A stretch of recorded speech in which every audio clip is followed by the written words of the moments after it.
Loewe has spent the last 10 years at the top of the fashionable world. It has well over 170 years in the business and even a royal warrant. But weirdly, before the hiring of Jonathan Anderson, the brand was not well known at all. There are no books on the history of Loewe, and until recently, it hadn't been profitable for decades. This video breaks down the history of Loewe in the most comprehensive history of the brand ever written.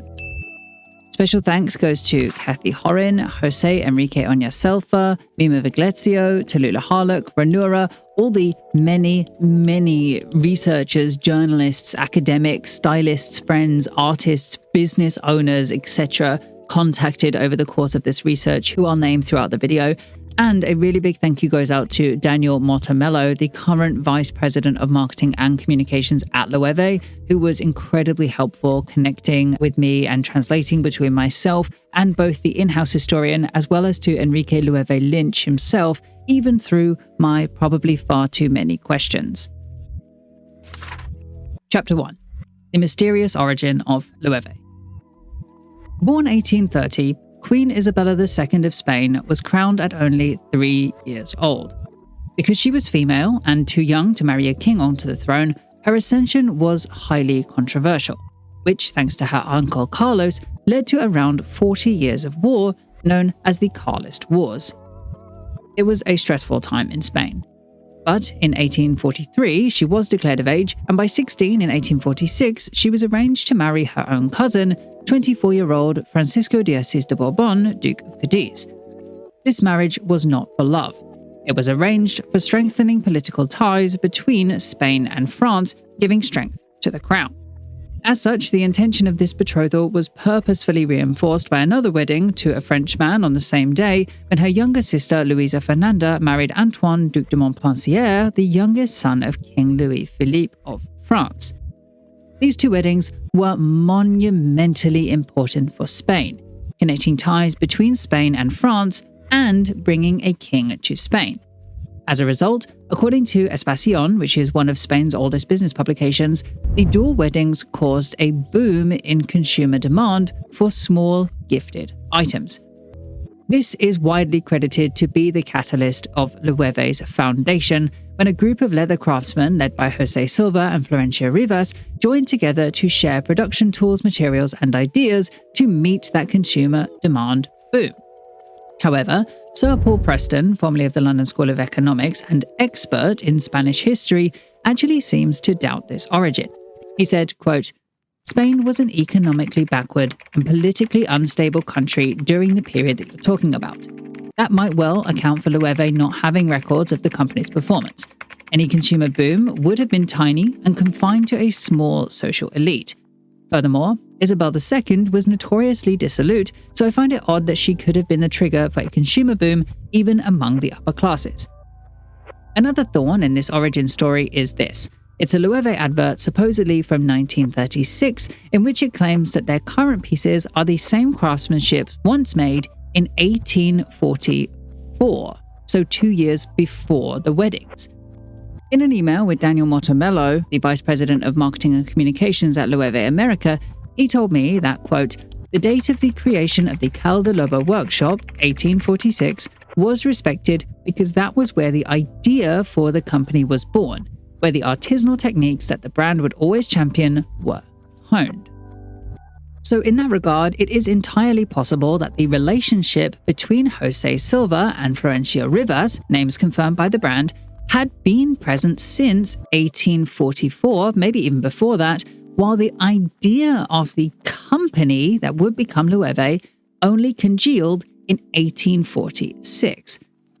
To verify this, I went through the business records in Spain to try to find the year of foundation for myself, but unfortunately I couldn't find records that went that far back. Instead, Loewe's in-house historian was able to tell me a slightly different origin story. They said, quote, "Spain, thanks to Arab influence, had a very ancient tradition of excellence in leatherwork, whose recognition beyond its borders dated back to the 14th century. In fact, In the 16th century, the demand abroad for its magnificent Cordovan leather and cuaramancias, which is gilded leather, was such that royal regulations were issued to control exports, which were making these products more expensive in our country. Initially, the main products of the Loewe workshop were leather cases, coin purses, cigarette cases, folders, small frames, clasp purses, some bookbinding work, snuff boxes, and mainly wallets and flasks. Moreover, from these early days and for many years, the recognition of this establishment was linked to the fine workmanship of its flasks, in which the men of the time carried tobacco, either loose or, less frequently, rolled into cigarettes.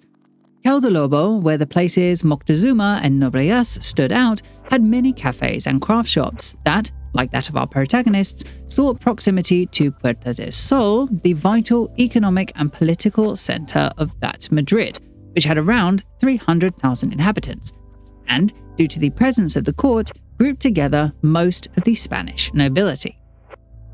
That was a bit of a long quote, but to combine the two timelines, it's perhaps most likely that because of the history of Cordovan leather and guaramancias, with the royal wedding approaching, leather goods just became a popular gift either to or from the royal family. So, many craftsmen, not just our protagonists, came to the area in order to meet that demand and seek their fortune, forging the artisanal techniques that Loewe would become famed for. In truth, this is about as concrete as one can be on these original years of Loewe. You should also know, if you watched my previous video where I spend 20 minutes explaining my deep dive into the Spanish census records to discover more information on who exactly José Silva and Florencio Rivas were, that Loewe has personally confirmed both names as the founders of the company, but because they also don't have any further information on them as people, I simply can't relay any new information there. So, though we took one step forward, unfortunately, we are still at a dead end with those two men. In the census records, there are just no Florencio Rivas that I could find, and still both possible José Rivases are noblemen and unlikely to have begun a small leather workshop predominantly making tobacco flasks on a random back street in Madrid, 21 minutes walk from the palace. Of course, it's possible, given what Sir Preston said about, quote, any consumer boom would have been tiny and confined to a small social elite, but still, without evidence, it's just hard to believe.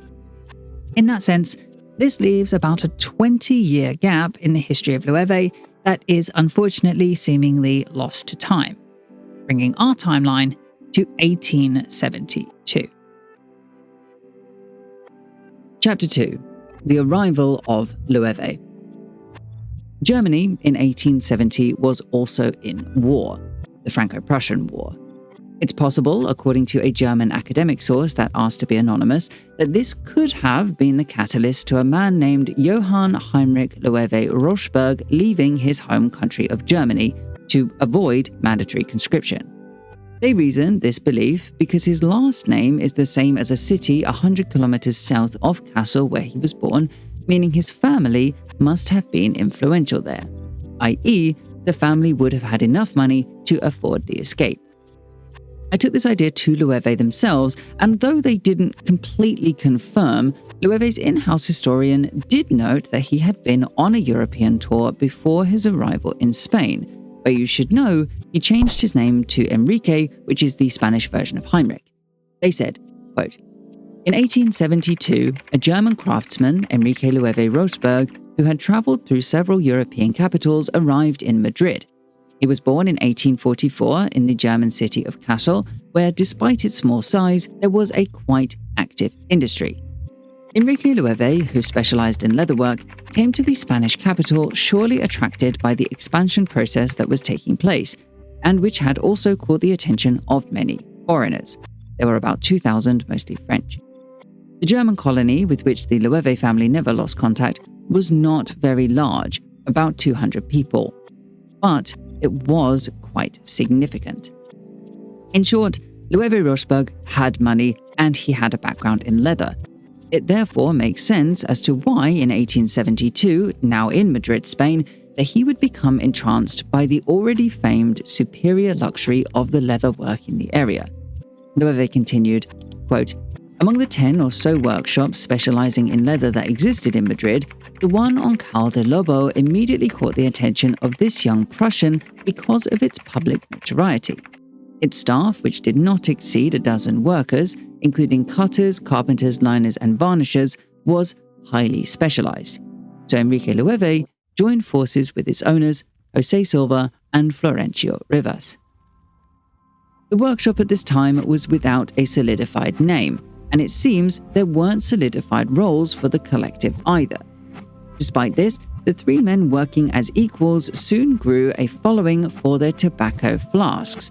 It was on the back of these that grew the company to facilitate around, but no more than, a dozen workers over the next few years. In the next decade, the collective had become so popular, in fact, that they were patronized by nobles, including the Duke of Osuna, who was a famed heavy gifter, taking them from the Cal de Lobo location, firstly into a much larger workshop not far from Puerta del Sol, and then into an even larger premises on 3 Cal de Cañizares in 1882, one that was so big that it managed to house a team of around 20. This was quite the step up. Within a decade, they had gone from the back streets of Cal de Lobo to a ground floor location on a street between the commercial streets of Atocha and Magdalena, which had a history of leather making. Clearly, it's already at this point that the collective understood the impact of having the right location for their business, something that would very importantly stick with the company from here on out. Interestingly though, what is not clear is Loewe Rosberg's role within the business up until this point. Some online sources, including the Loewe website, suggest that he was just another leather craftsman, while others seem to suggest that his role was much more in bringing the collective together. Of course, this is portrayed in both a positive way, bringing them together to galvanize their talents, and other times in more negative ways, almost like he took over what they were doing. Personally, and in fairness, this is just my speculation, but I don't think that the concept of ownership over the company as a brand existed at this time. I don't think that they conceived their business being able to be stolen in the way that we may think of a business today. The reason that I believe this is because both the German Wikipedia page and the Loewe in-house historian gave me several name changes for the company all throughout this time, using many of the different craftsmen's names, such as Silva y Rivas, Silva, Loewe y Compañía, and Juan Velázquez y Compañía. Juan Velázquez here being another leather maker in the collective, and one who actually has a bag named after him later, by the way. The reason, though, that Loewe Rosberg's name Loewe was finally settled on is because in 1885, he became the sole proprietor of the company. Of course, it's hard to know under what circumstances this happened, and frankly, you could believe either that it was willing, that he slowly coerced the group, or perhaps it was just because of his alleged family money that he was the one that was able to afford it. It's a mystery that will probably never be solved. What is clear, though, is that from this point, he realized that with the growing fame of their collective and the growing importance of their clientele, expansion was inevitable. They now had a decade of high demand from elite clientele ordering personal orders, which at this time would mean ordering things off of the menu like hat boxes, suitcases, books, etc. So, in order to benefit from this and to grow his business accordingly, 5 years after acquiring the business, he partnered with another German man named Federico Schäfer to acquire a larger ground floor space in Cal de Ave Maria, which was established around 1890, just after his first wife and the mother of his 4 children, Clara Hinton, died. They didn't plan to stay here long, only long enough for them to find even better premises, but here his family lived in an apartment next door, while his eldest child would get their first taste of the family business. Her name was Julia Loewe Hinton, and in 1890 she was 15 years old, serving in the company managing customer service for personal orders. She spoke English, likely from her now passed mother, who was British, German, likely from her father, and Spanish because she lived there. She took to the job well, so well in fact that by the time they found their next location, 39 Cal Principe, only 2 years later, she was well equipped to tackle the significantly more prestigious street. The first store, in fact, that was titled with the Loewe name. Chapter 3.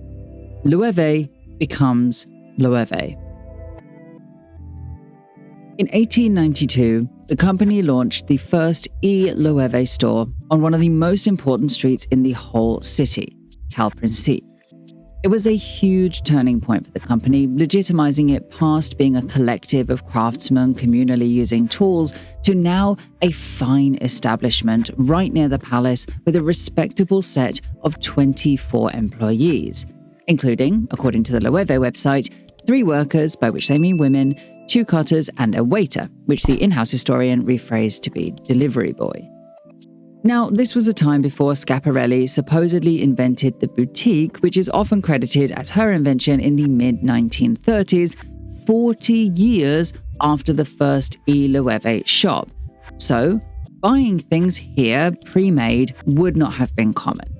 Instead, the store would have produced almost exclusively made-to-order leather and fur products, which Loewe's website history says includes, quote, all kinds of small leather goods, and begins to design women's handbags.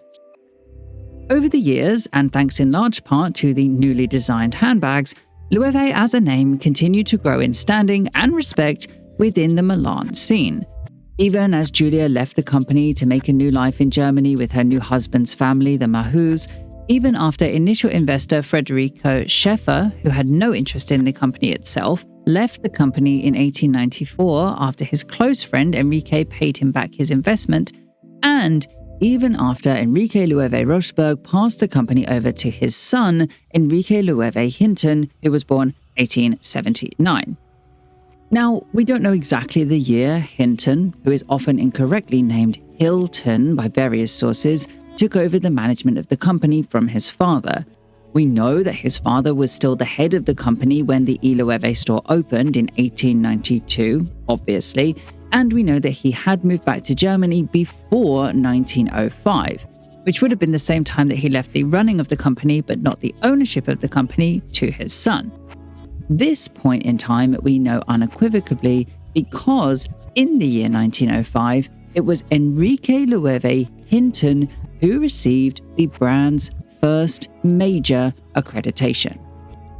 Requested by the Duchess of La Conquista through the intermediary of the Marquis of Borja, Loewe became the recipient of potentially the first Spanish royal warrant for leather goods ever from Alfonso XIII, indicating to all of Spain that these were the leather goods supplied to the palace. This in a time before celebrity endorsement added value, when products were largely purchased based on quality, was the single best kind of affirmation that the company could receive.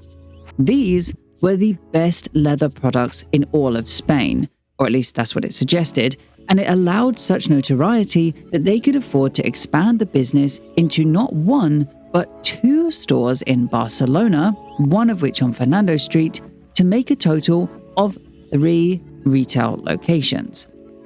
No longer was the company the craft collective that Heinrich/Enrique walked in on. Now, under his son, this was a prestigious retail chain of 3, 100% owned by the family Loewe. Chapter 4. Loewe dies. Twice. The Loewe family tree had grown significantly. Hinton, now 50 himself in 1929, had had 4 children, including Enrique Loewe Knapp, born 1912, and Germán Loewe Knapp, born 1913. The family was still living in Madrid. However, they continued to have strong ties to Germany, with at least Enrique Loewe Knapp living there while he was studying in Stuttgart. But that was not to last.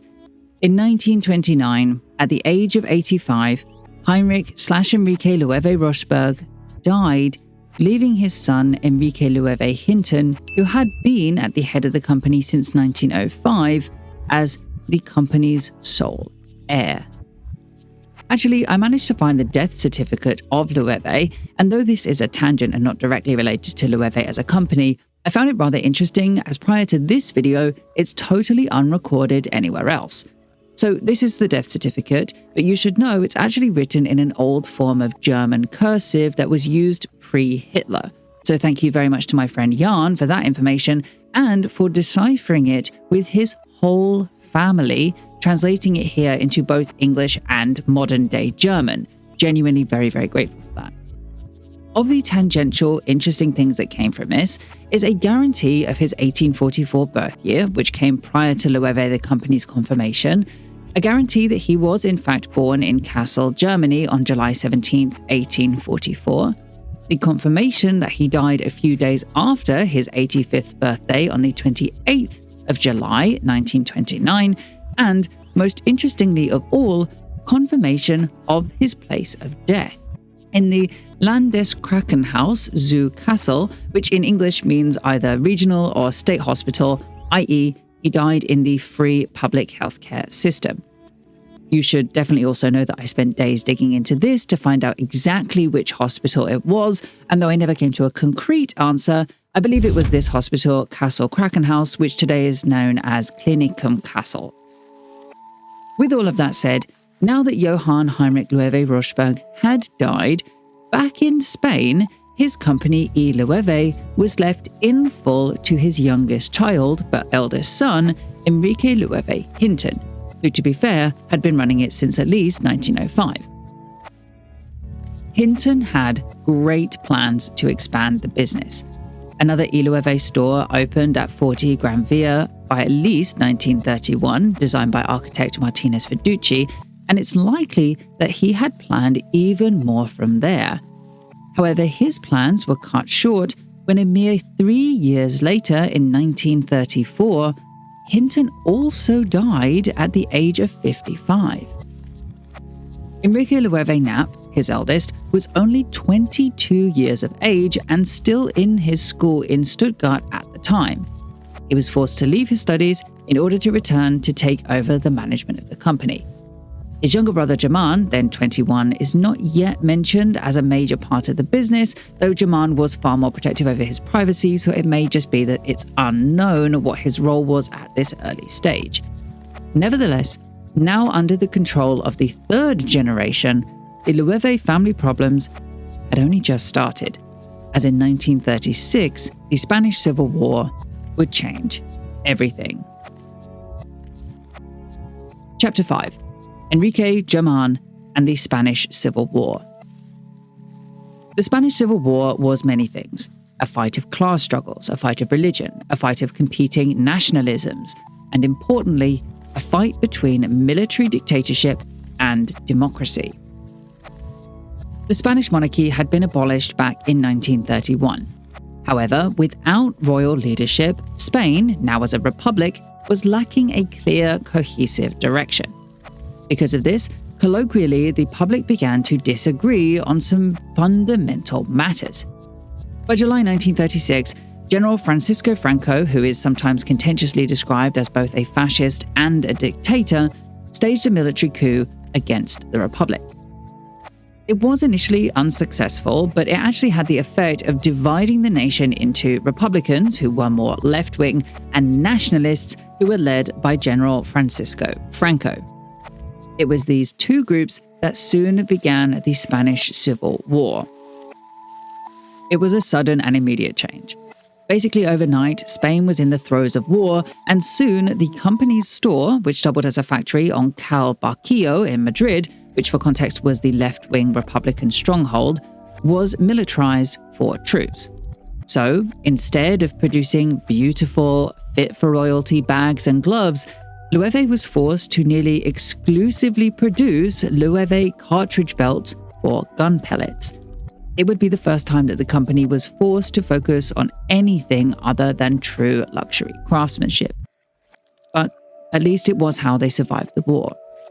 It wouldn't have been easy, especially for a company that was so tied to the wealthy elite, but with their private orders from elite clientele continuing on the side, they did manage to survive.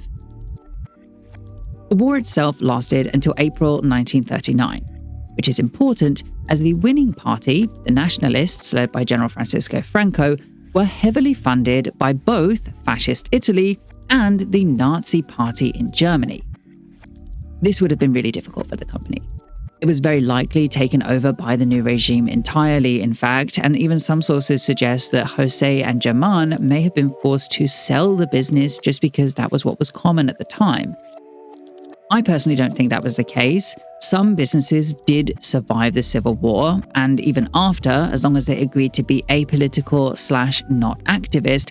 And actually, we know from future context that they were still running the business coming into the Second World War, which began that September. Now, obviously, Spain was neutral during the Second World War, but the company already had well-ingrained, heavy ties to Germany as a country, something obvious from the name. And because the Nazis were so famously concerned with luxury commerce, it's unignorable that the Nazis would have had an impact on Loewe, even if it was just in public perception. The mystery, though, is to what extent Loewe was compliant. Most of the brands that survived the Second World War were forced in part to serve the Nazis, whether that was willingly, a la Chanel, against their will and trying to object like Schiaparelli, or like Balenciaga, who was not in neutral Spain but in Paris, subjectively to the people they were friendly with. Balenciaga, of course, being famously close to the daughter of General Francisco Franco and only coming out of retirement to design her wedding dress. We cannot know Loewe's ties in the war, but Loewe was not a small company. It was famous in Spain, and it had a following in the global elite, especially in America. However, this part of their history is just not documented online at all. I did ask the brand specifically about it, and unfortunately, thus far, it's one of the areas that they have not yet gotten back to me on. Personally, I think it's hard to deny that Loewe had provided commissioned goods to General Francisco Franco, and it's also probable that they provided to the Nazis as well. Francisco Franco was famously refocusing Spain to a nationalistic mentality, encouraging the consumption of Spain's traditional crafts, i.e. leather making, especially within the wealthy elite. While the Nazis, too, were also famously obsessed with luxury goods, having their own couture workshops in some of the concentration camps, and even trying to relocate Paris couture nearer to Germany, a plan which ultimately failed thanks to Lucien Lelong.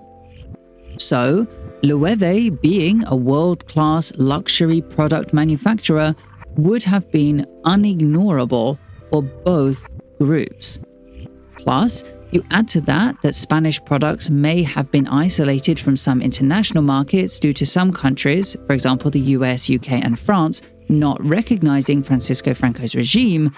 It doesn't take a genius to work out that even if their desirability wasn't directly linked to the political motivations of the Nazis and the Francoist regime, just in order to survive, they would have been required to provide for the rapidly changing global wealth.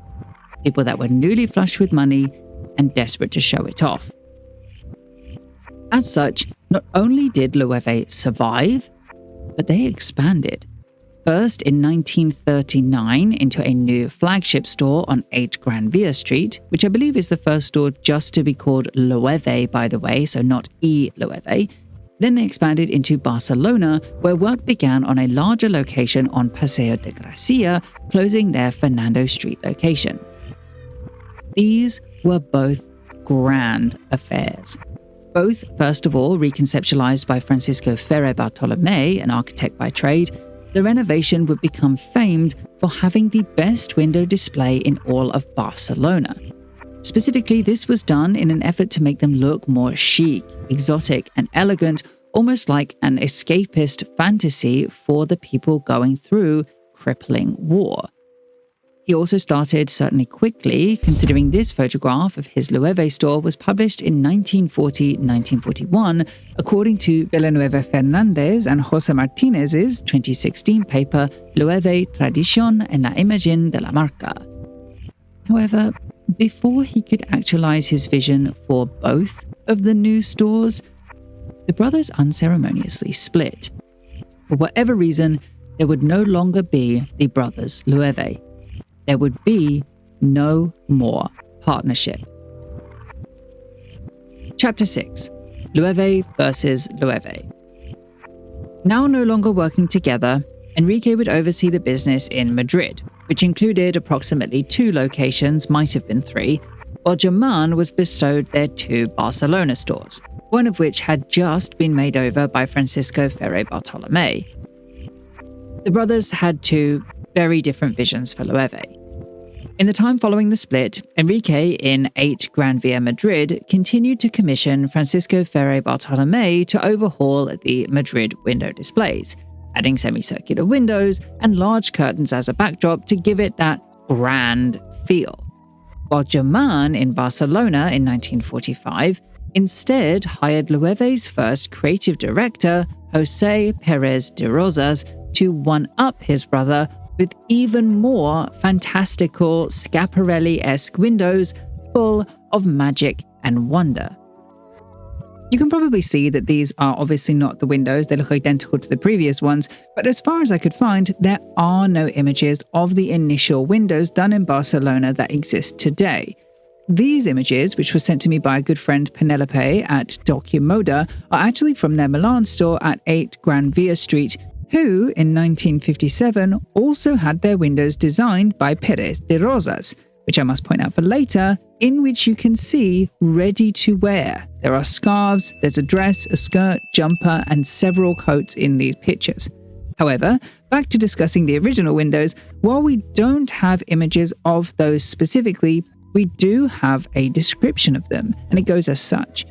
To create a faux interior, the windows themselves were half covered with wood and backdropped with a curtain.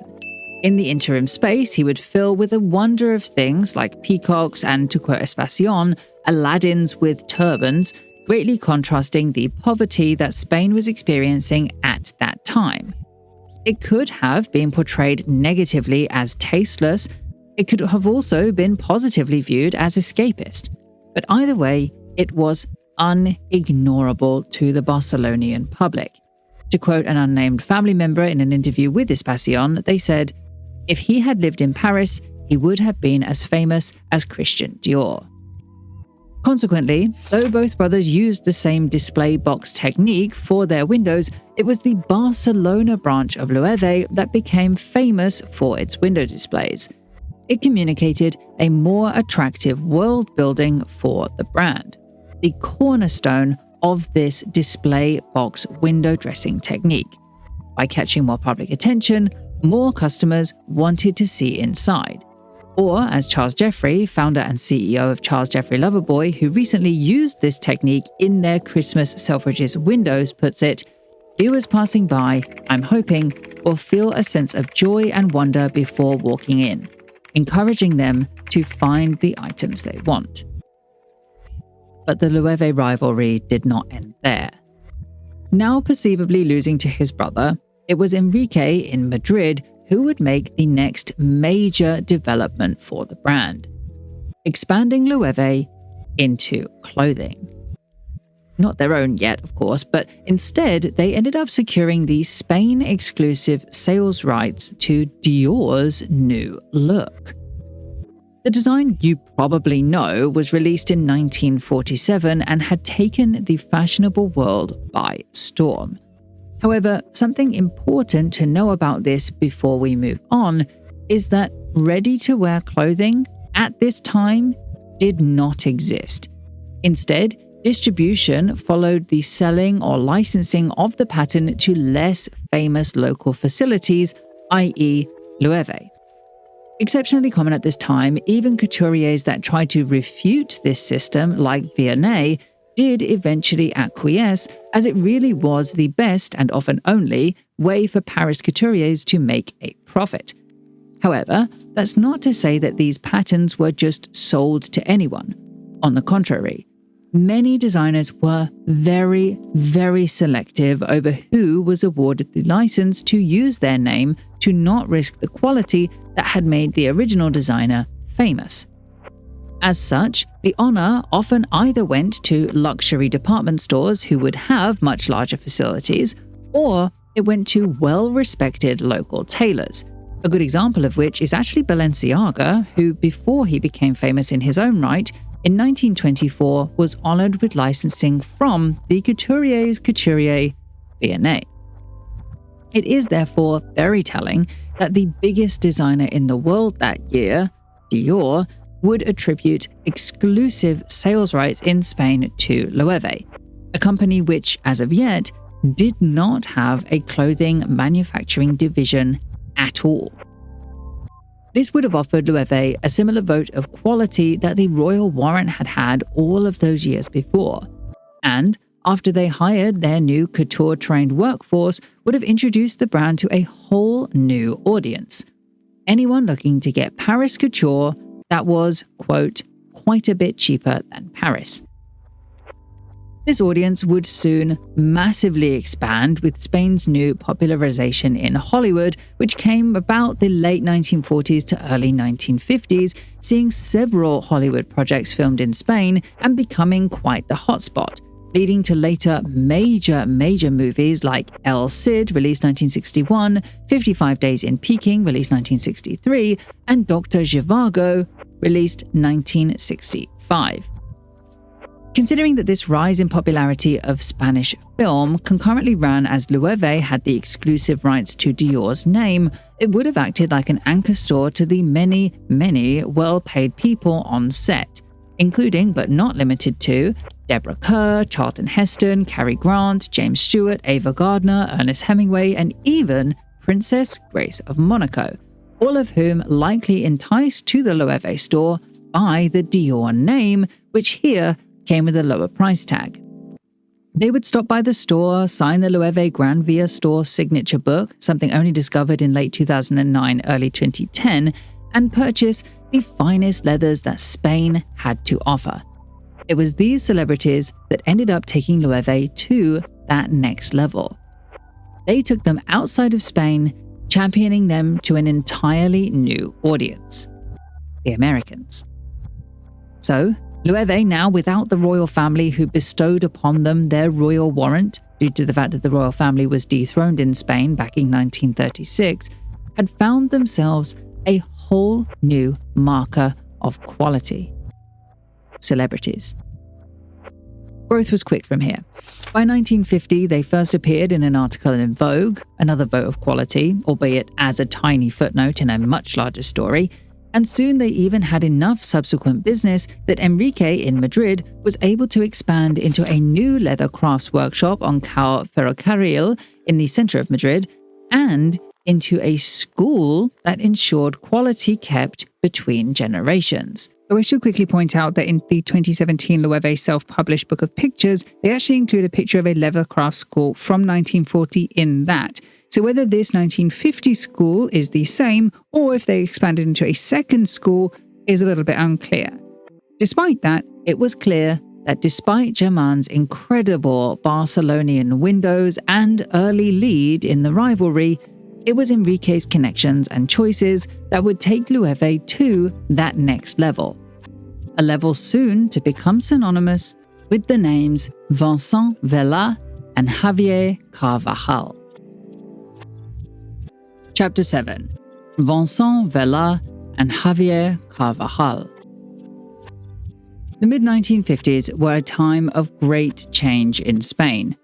The UN had welcomed the country in December 1955, and in order to make back the massive financial losses that came with their civil war, Francisco Franco was hungry to globalize the finest traditions that the country had to offer.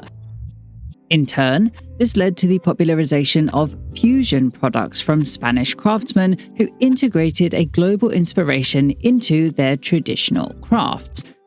Countless Spanish companies, in fact, fed into this new demand, but it was specifically leather goods and architecture that became especially popular because of the manner in which they could integrate international inspirations, the most popular of which being a Nordic approach.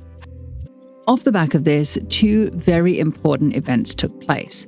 Firstly, SEDI was founded, SEDI standing for Sociedad sobre Estudios de Diseño Industrial, or in English, Society for Industrial Design Studies, and it was bolstered by leading architects, including Javier Carvajal, and leading manufacturing companies, including Loewe.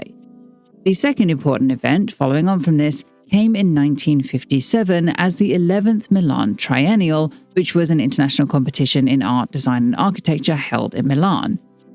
Here, representing Spain at the competition, among a few others, was again Javier Carvajal, along with his partner Jose Maria Garcia de Paredes, who won gold for their Spanish pavilion, and Loewe, who won silver for their leather products.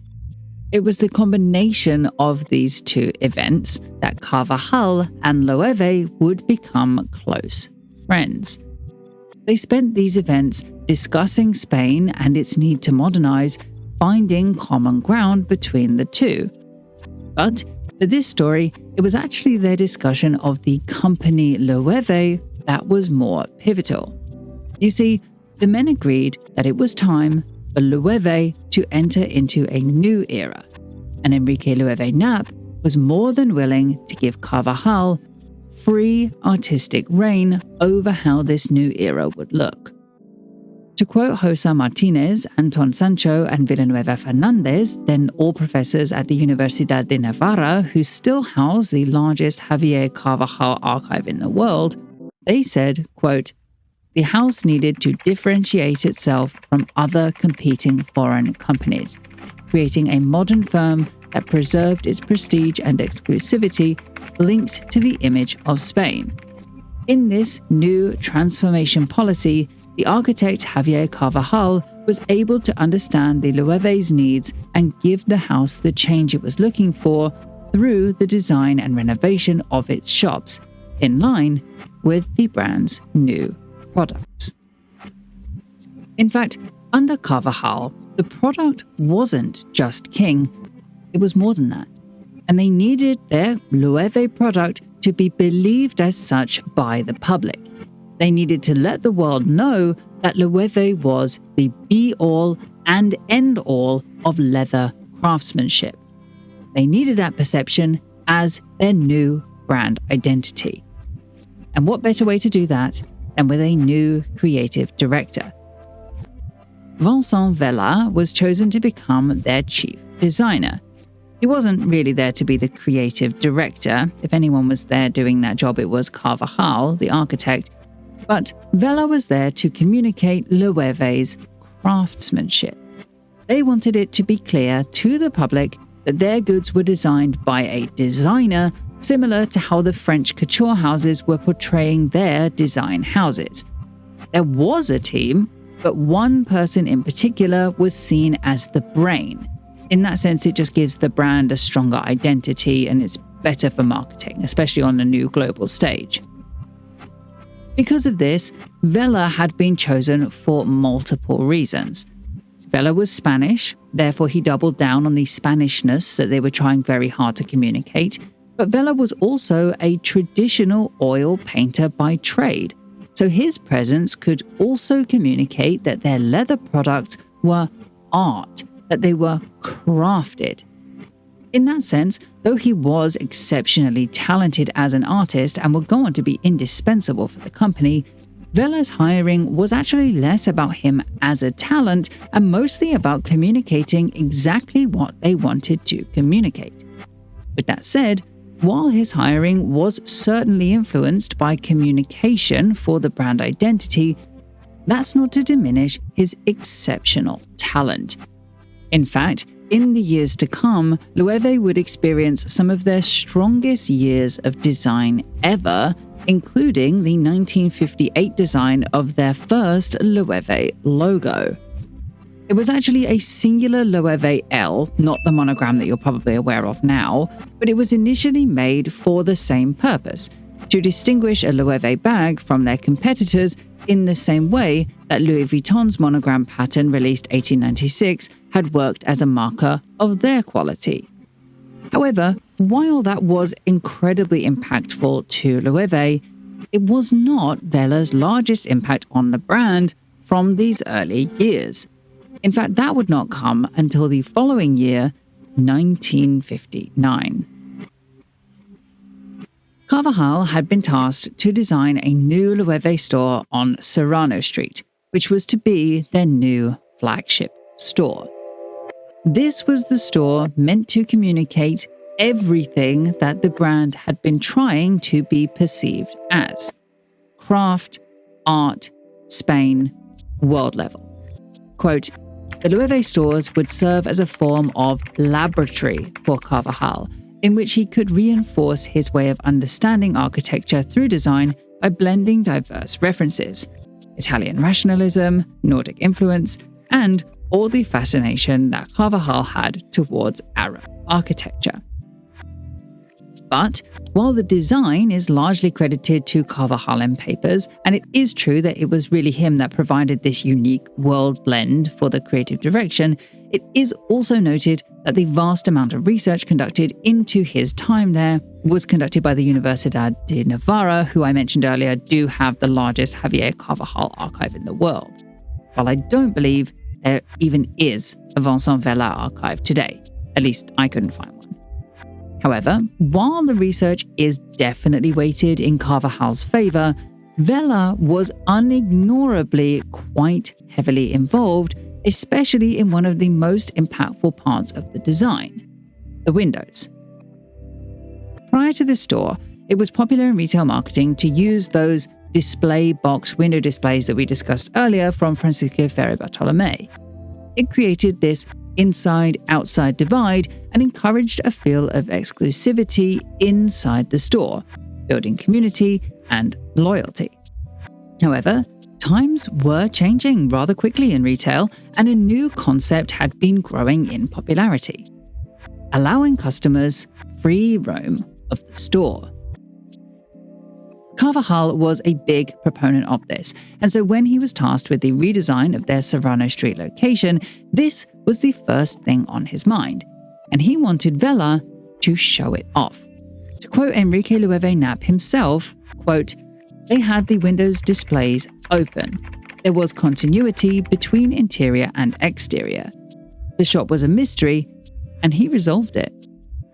Directly speaking, Vela had installed then new material technology of having freestanding glass which would allow the customers on the street to see clean into the store. They weren't the first to do this by any means, but they were very early to the idea, something people in the local vicinity probably had never seen. As such, in comparison to their competitors, it was majorly impactful to the developing public perception of Loewe.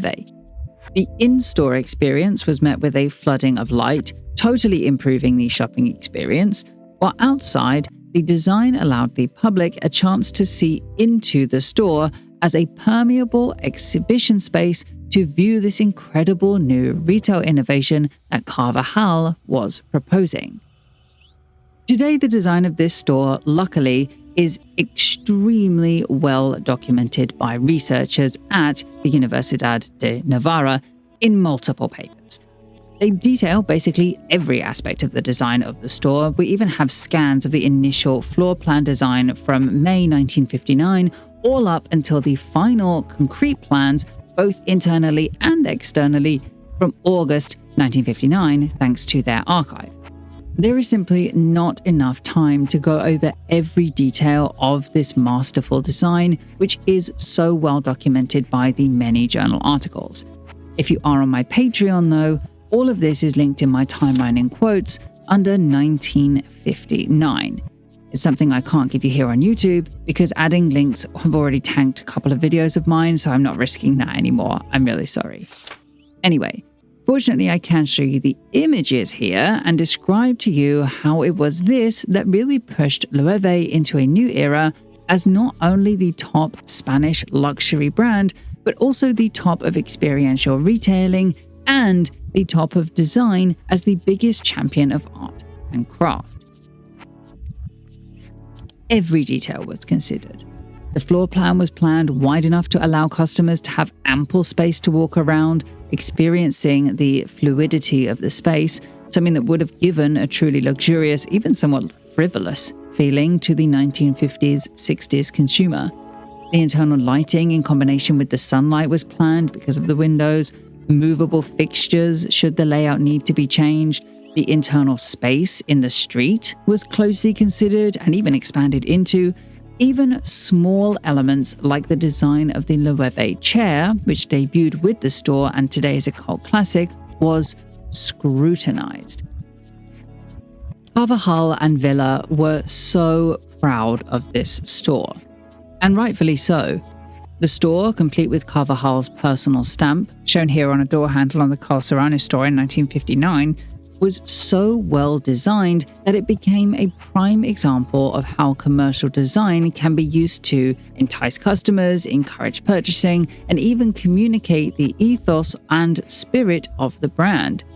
He created, with this store alone, a new identity for Loewe just at the right time to profit from the newly globalized Spain.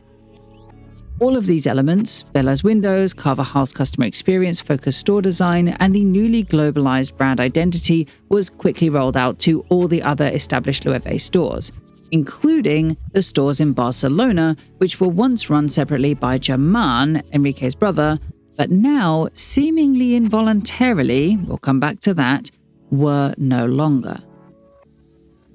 This rollout was exceptionally successful, soon affording Loewe horizontal expansion, which means opening more of the same thing in a supply chain, which for Loewe meant opening a string of stores all across Spain and even in London.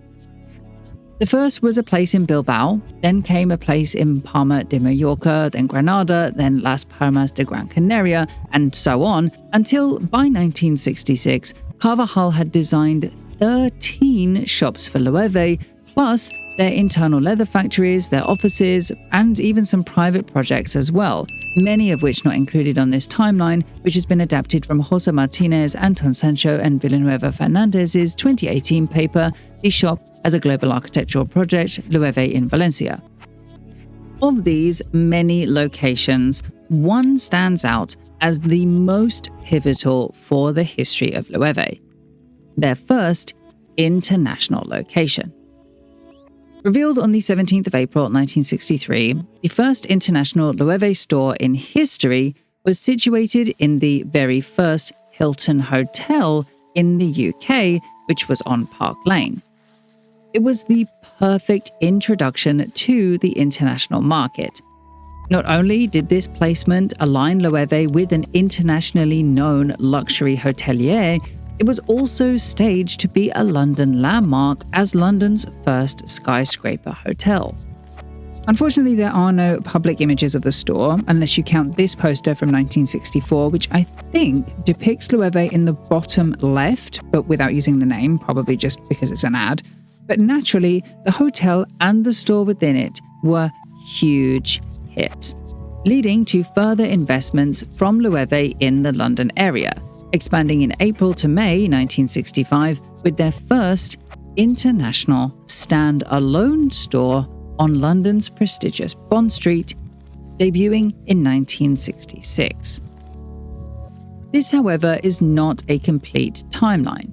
While we can also include major promotional and design achievements, for example, the first tanned and dyed Loewe bag, the L60, which came in corn, light blue, taupe, and green in approximately 1960, there was the debut of their own magazine, Forma, in at least 1960, and there was the year that Vogue featured both Loewe bags and the first mention of Loewe ready-to-wear in suede coats, 1962, there were also many other architectural projects which we just don't have dates for, including a place for royal holidays in San Sebastian, which, just for reference, Francisco Franco was still in power, but in the late 1940s he gave the royals back their titles, so they were royal and Loewe was serving them, just they were not in power.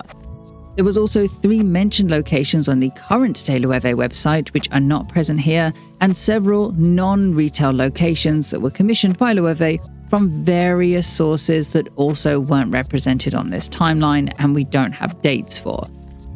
Nevertheless, it's very clear that this rollout of Carvajal's vision was swift. 13 stores and at least 5 other projects in only 5 years. This was a massive expansion, something only made possible due to the following of yet another retailing trend at the time: renting. Popularized from the 1950s, renting became popular for allowing low-cost and yet large-scale expansion, making the company look much more important at a low cost. Another aspect that was already considered by Carvajal for his decade of influence, as even his first store, number 26 Serrano Street, was actually leased from the Sud America, which I assume was a landlording company or group, not the South American continent. This also goes to explain why certain aspects of the architecture were so groundbreaking and so important. You had things like movable fixtures, carpets, faux walnut ceiling patterns, all of which were removable.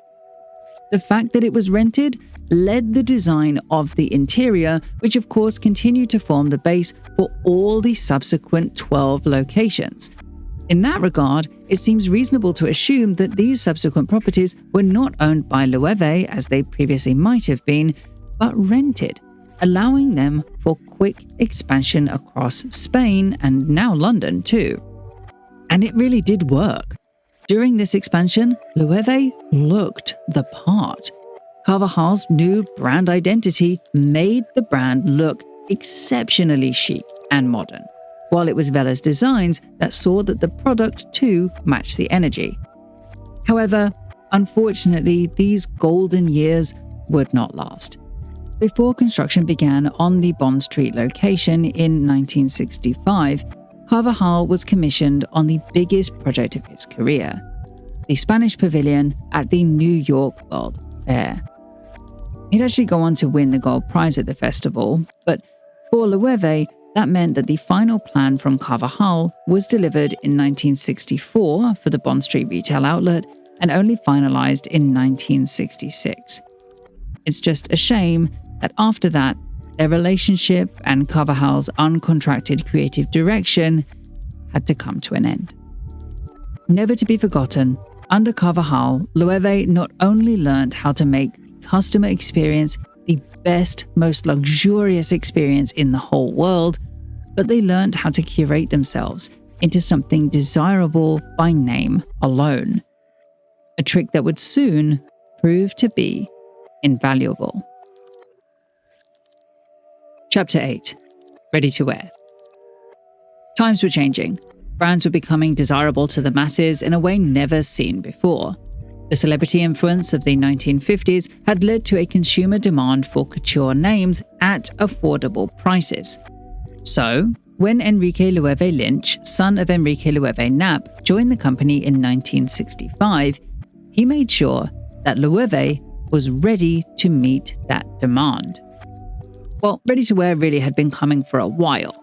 Leather and fur goods were often already ready to wear, with brands like Fendi starting theirs in 1925, way before famously expanding it in 1965 with Karl Lagerfeld.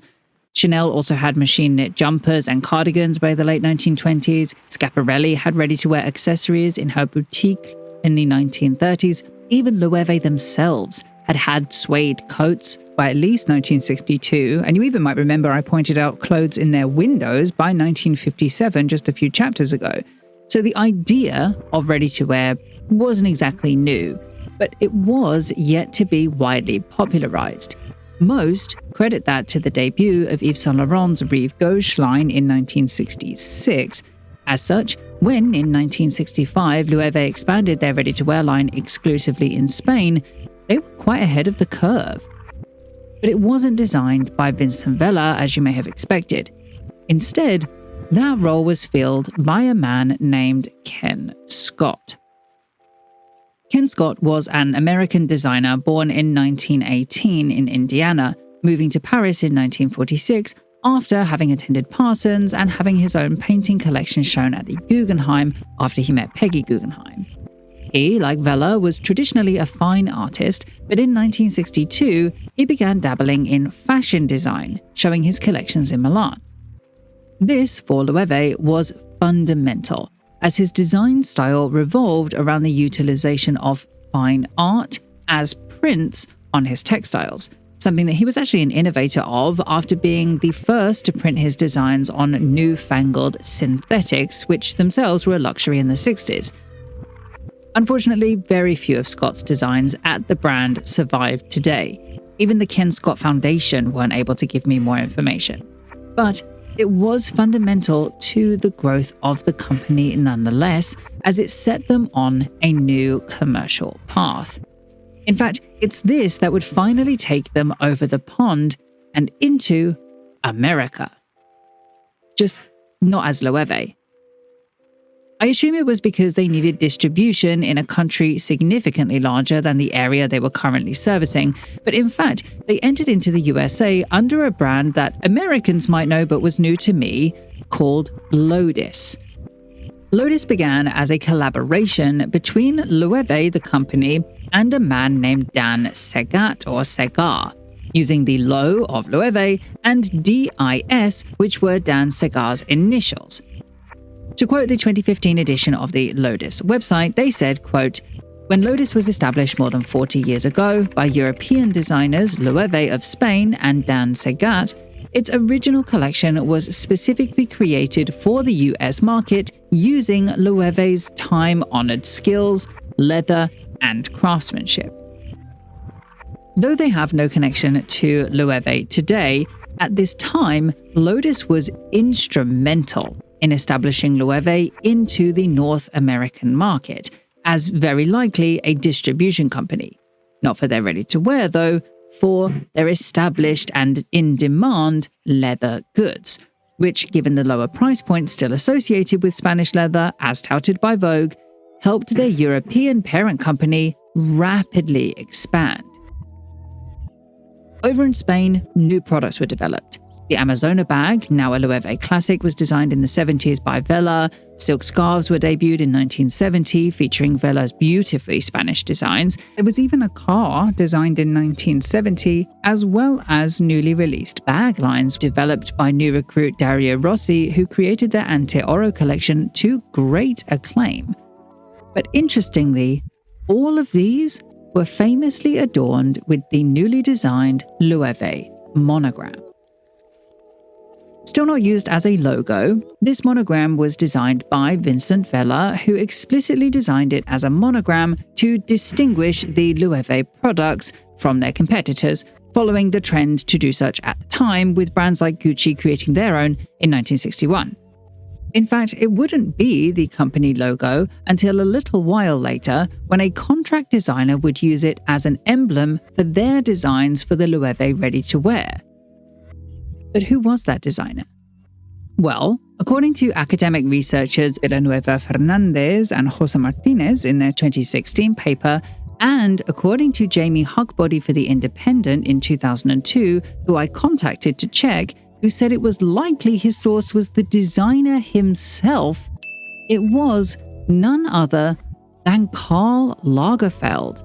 Yes, Karl Lagerfeld transformed the Loewe monogram into the Loewe logo. But he wasn't the only collaborator that would go through Loewe at this time. In fact, several popular collaborators worked for the house in these years. I'm going to list a few. There was Pablo Serrano, Arcadio Blazo, Carmen Perujo, Richard Meza, Aurelio Munoz, Amadeo Gabino, and even Giorgio Armani was at one point hired to dress a Loewe window. While on the design side, they also had major designers like Dario Rossi, who I mentioned before, Laura Biagiotti, Roger Vivier, Andrea Pfizer, and Renzo Zengiaro all designed ready-to-wear collections for the brand. Loewe had finally made it. Loewe was the modern, cutting-edge, fashionable brand they had been pushing to be for so long. And so, what does a smart brand do with all of that brand recognition? They release a perfume. In 1972, Loewe debuted Elle, their very first perfume for women. The perfume itself, under Parfum Loewe, I believe was licensed to Puig. However, unfortunately, I do not believe it was the wild success that they may have hoped or expected it to be. They did release a men's perfume in 1974, but nothing followed this until 1985 from there, which just happened to coincide with when Puig was revving up their licensing division anyway. So unfortunately, the perfume seems to be just the brand's first flop. But at least it was a real contrast to basically everything else that they were putting out. Lotus was continuing well, their leathers were wildly popular in Spain with their new designs, and best of all, their ready-to-wear line launched internationally in Asia, specifically expanding into Japan first in 1973, and then into Hong Kong, just in time for the, wait for it, Loewe and Chloe Spring-Summer 73 collaboration collection to come into stores. Something I think also was designed by Karl Lagerfeld, as here is a sketch of his for Loewe in 1973, and he was also head of Chloe at that time. Really, this collection must have been the cherry on top of an enormously successful bid from Loewe for critical favour. However, on the 5th of September 1975, true disaster struck. The first international Loewe store, so the one that was in the Hilton on Park Lane in London, was actually bombed by the IRA, the Irish Republican Army, as part of their attempt to draw attention to the conflict going on then in Northern Ireland. Loewe obviously had nothing to do with Northern Ireland at this time, and really Loewe wasn't the target of the attack, neither was the Hilton hotel chain for that matter, but they were targeting a landmark building in order to create the most amount of press. And this was London's first skyscraper hotel. It was kind of perfect for that. As such, for Loewe the company, while this was an expensive tragedy for them to rebuild from, at least they didn't have to worry about future attacks to their international chains, and they were very lucky to still have the Bond Street store in London, so their presence wasn't lost from the area. But still, they didn't open another European or American location for several years following this, so it was clearly a marker of slowed growth, even if only concomitantly, i.e. not correlated. With that said, this wasn't the only issue facing the brand at this exact time, and the one that was less reported by the press would in fact soon cause the largest loss. Chapter 9. Sold. Germán was not happy. He'd lost the ability to express his vision of the brand due to his brother Enrique's far more profitable vision. Even his two promised Barcelonian stores had been taken over by the creative vision of Vela and Carvajal's design, and he was left with nothing to show for it but his name on a 30% stake in the business. Germán wanted out, and he wasn't going to sell to his brother. Instead, his 30% stake ended up being sold to José María Ruiz Mateos in 1979, marking the first time that Loewe was not a solely family-run business since 1892. Instead, José María Ruiz Mateos squirreled it away under his parent company Rumasa, who, since its founding in 1961, had been buying up Spanish businesses left, right and center to become one of the largest conglomerates in Spain, almost a monopoly in fact. They had wine, they had food, they had property, media, construction, and now they had Loewe. If there was one silver lining, it was the fact that it didn't affect the company immediately. They were still able to continue their creative design with collaborations with firms like Renzo's and Chiaro, who made Loewe goods in Napa leather, and they were still able to continue their global expansion plans thanks to established distribution contracts with Louis Vuitton across Europe and Kurtz & Tarlow in the US. This, for reference, is my best guess as to when Lotus was separated from Loewe, by the way. They still championed themselves as the originator of Loewe in the US until very recently, but because of the contract change, my guess is that it was now in 1979 that they were changed from being a distributor into making their own products, now separated from the Loewe brand. However, according to the German Wikipedia page, which I don't explicitly trust, this 30% sale would have left the father and son duo with a 51% stake in the company. Obviously, the maths doesn't add up there, and where that discrepant 19% went, I couldn't tell you, which is why I don't believe it. But even when I asked the people at Loewe, they also couldn't explain it. Fortunately, the discrepant 19% isn't colossally important to their history, so So for now, let's just move on to something far more important: the slow previous departure of Carvajal. Now, Carvajal was never really an employee of Loewe, so he never had a direct working contract with them.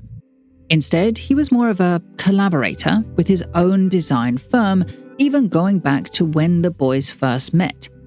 However, because he had slowly weaned himself off of Loewe between 1964 and 1966, Loewe was in need of a new architect, even a new creative director, and the contract designers that they had hired just weren't enough.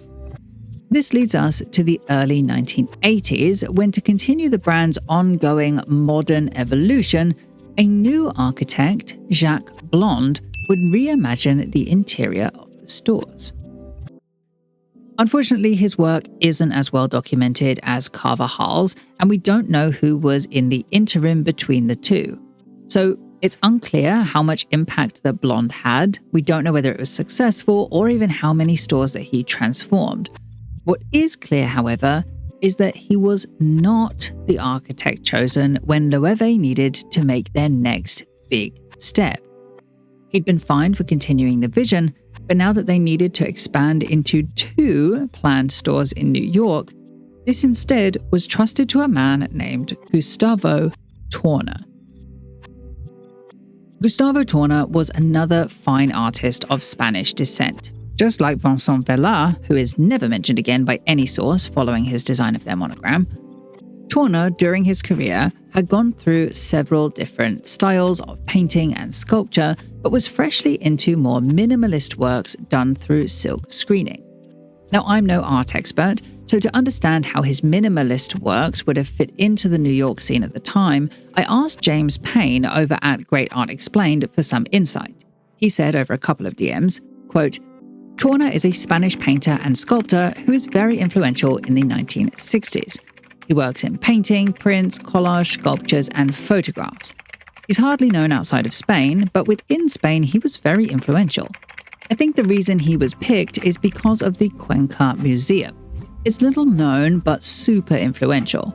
It was the first director of the Museum of Modern Art in New York, Barr, who called it, quote, the most beautiful small museum in the world."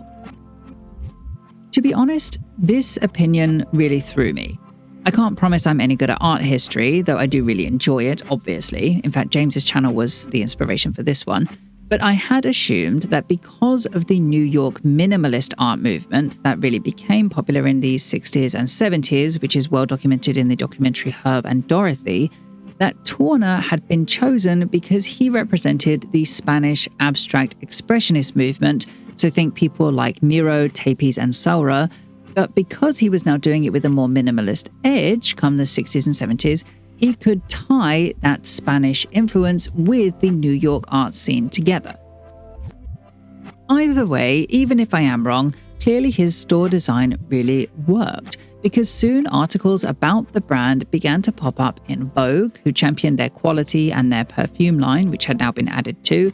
The New York Times began running articles on the brand, and they even managed to muster a $1 million marketing budget for their PR company, Kurtz & Tarlow, in 1982, before the first store opened, which for reference is about $3.25 million today, so this is no small feat. As it was, the first store in New York was opened January 1983 in Trump Tower. Remember this though, because Trump Tower wasn't officially opened until November 1983, so several months later, causing umpteen problems for all of the shops involved, not that they would know it at the time, at the intersection of 5th Avenue and 56th Street, which was then a hub of major luxury brands. The location itself, the building itself, did have a little pushback from prospective store owners because they assumed that, like other malls, the rent would be very, very high for lesser-known brands, while bigger brands like Gucci would get significantly reduced rates and would be able to steal the better locations. To combat this, Trump Tower put in beautiful arcades of trees to entice customers just to walk around. There was a waterfall. There was even parks on both the 4th and 5th levels. But it didn't work. Even former Pineda Vice President Vittore Ansini said that it was desolate on the 5th floor that they resided on. Of course, Loewe wasn't listening to the warning signs. They were kind of desperate just to be in the American market, more so than Lodis before them. And so at this point, because Trump was seen as a prestigious location for any store, they went for it. Then president of the American division of Loewe of Madrid, Neil J. Fox, said, "Anyone who wants to be considered an international business has to be in this market. Companies are coming here for the long run. The fact that business is bad now is not a consideration."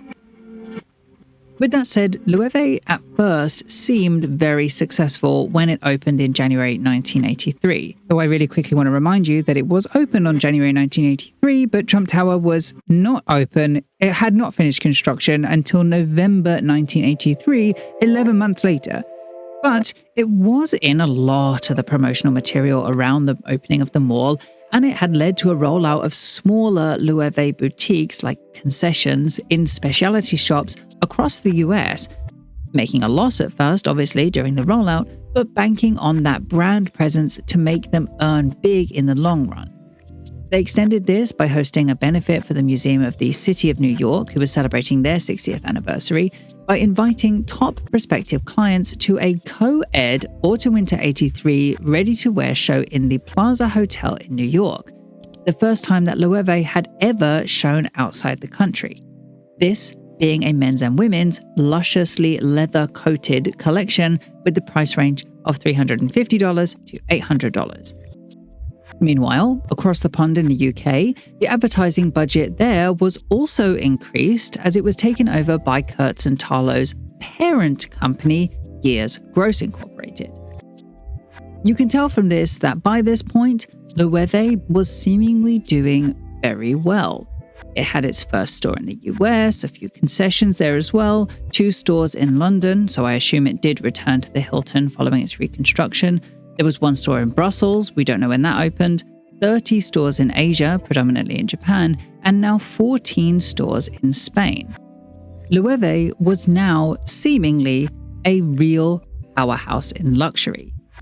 Just in time for Enrique Loewe Lynch, who would like me to tell you that he had several different managerial roles over the years, including, quote, product director and general manager, to take over from his father as the president in 1983.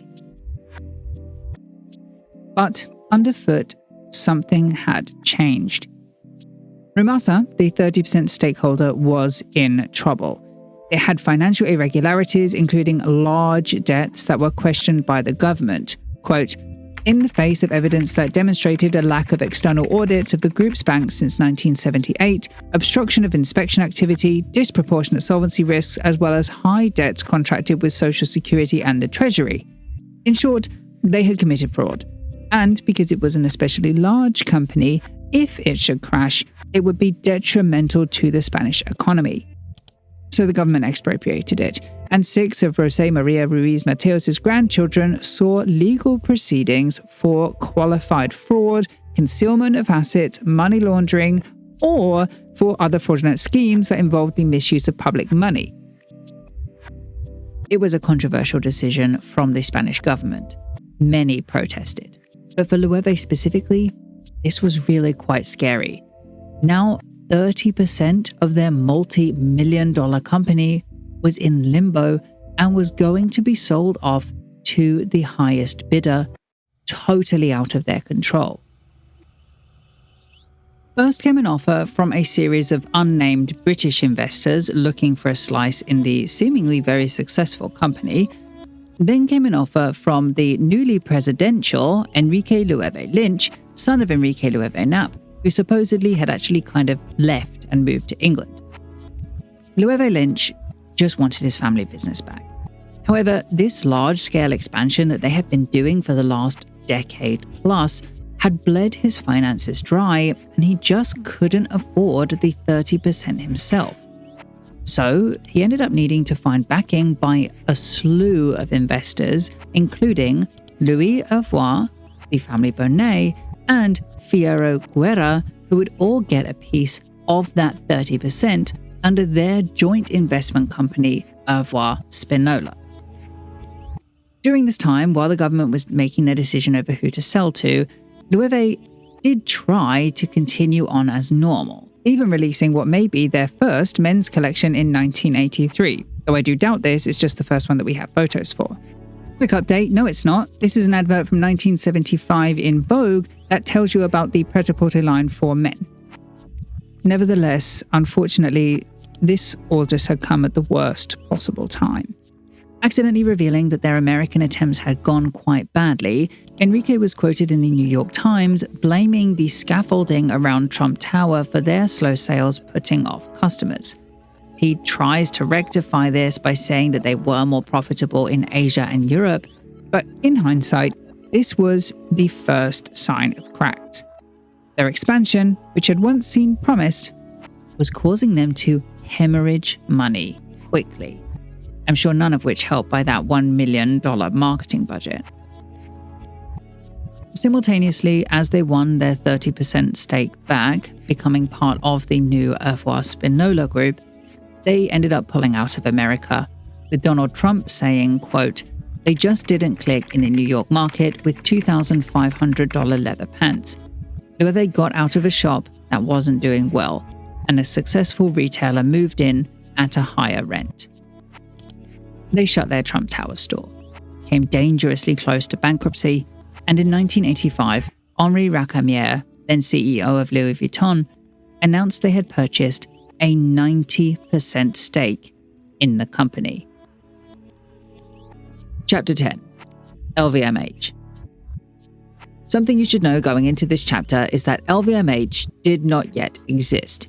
Bernard Arnault had nothing to do with Louis Vuitton at this time. It was still a family-run business that had only recently taken on Henri Racamier, the husband of one of Louis Vuitton's great-granddaughters, as their CEO in 1977 when he was 65 years old. Over the following 8 years, it was Racamier who had massively expanded Louis Vuitton's global presence from only 2 stores turning over less than 10 million euros into a chain covering Japan, the US, and even more of Europe. In a way, they had done what Loewe had done, just at a faster pace. In fact, they had surpassed Loewe under Racamier, and now it was time for them to extend the family portfolio by merging facilities with brands like Loewe. To quote Henri Racamier in July 1985 to the New York Times, he said, quote, "Loewe has not been active in the international field.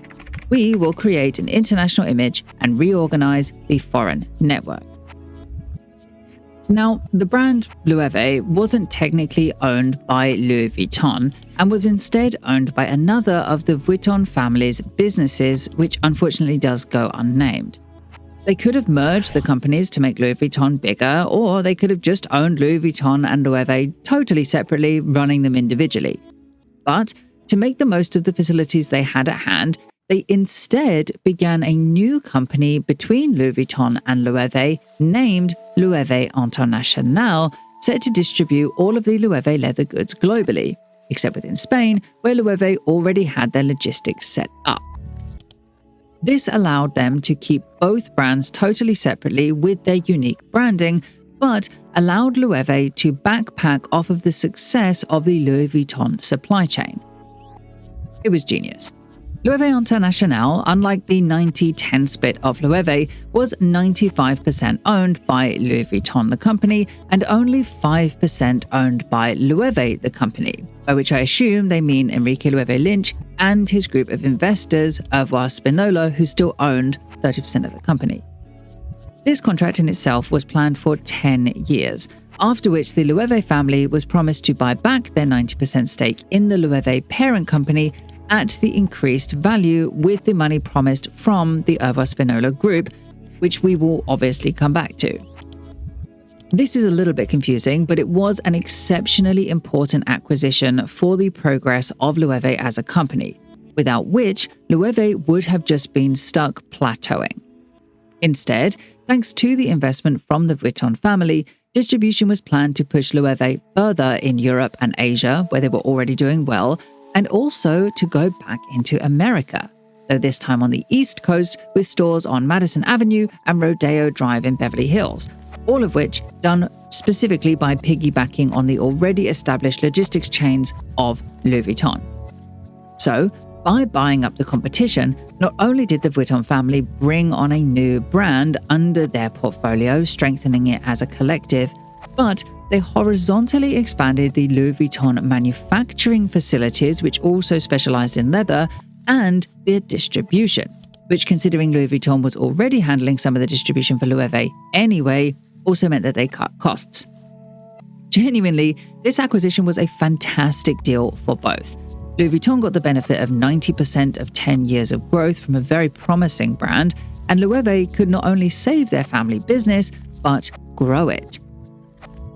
However, while all of that was going swimmingly and everything was looking up for both parties involved, unfortunately, there was a totally different major problem about to rear its own head.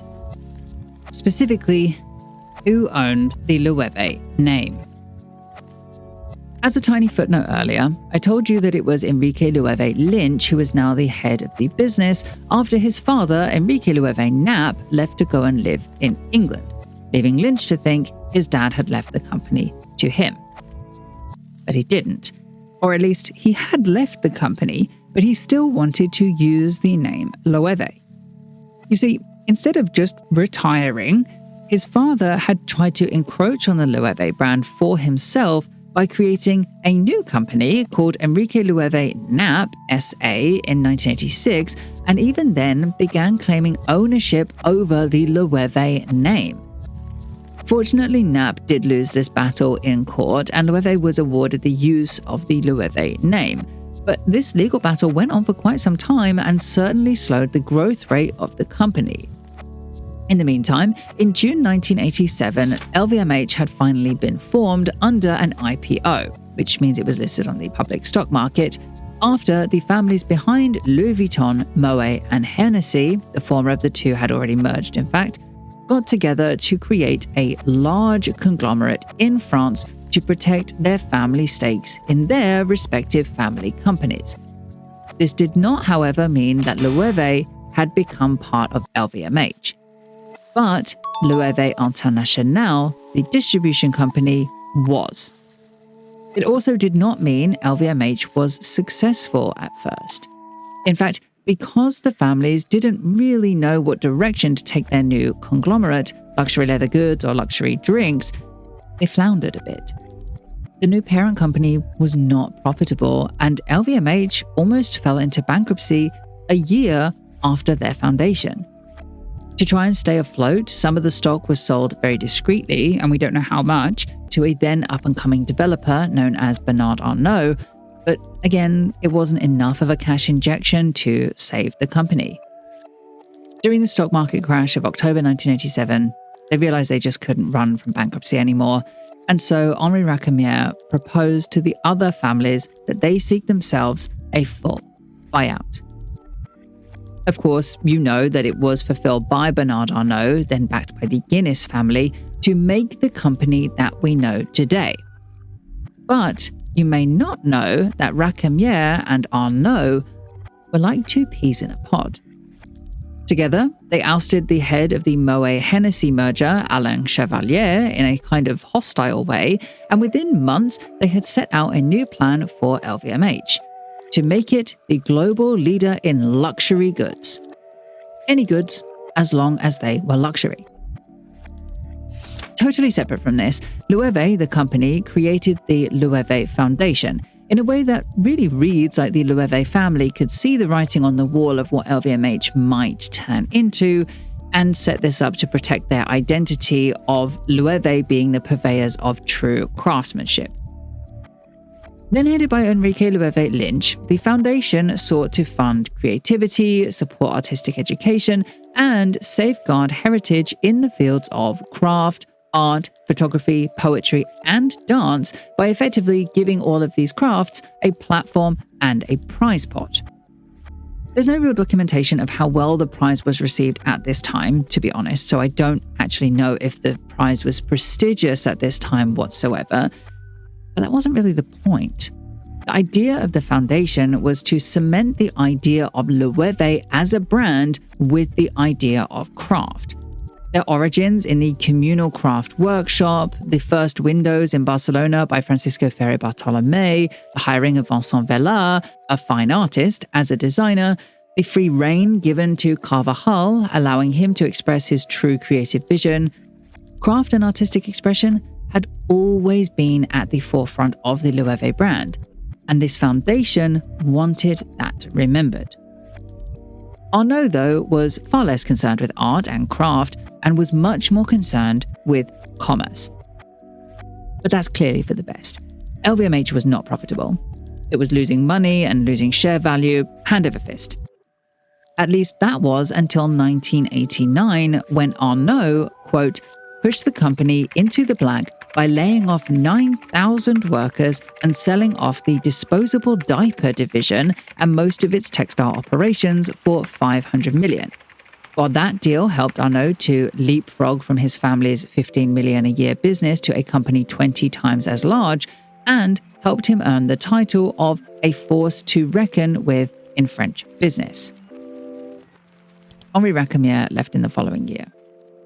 There's no widely reported information suggesting that this was a particularly contentious or negative departure between the friends, but it did importantly leave Arnault in full control of LVMH and who they would decide to acquire next. This was a turning point in fashion. Quote, in fashion's earliest history, the men who made luxury goods ran the companies themselves. Gucci, the company's founder, started by making leather saddlebags. The real Louis Vuitton was a man who made trunks. In the next, and possibly the happiest stage, the people who loved the designers took over running the companies, leaving the creators free to create. In the 1990s, the suits arrived. In 1992, Bernard Arnault bought the 30% part of Loewe owned by Au Revoir Spinola, which would have been around 3% of the company as a whole, I believe. Then they closed the Madison Avenue shop in 1993.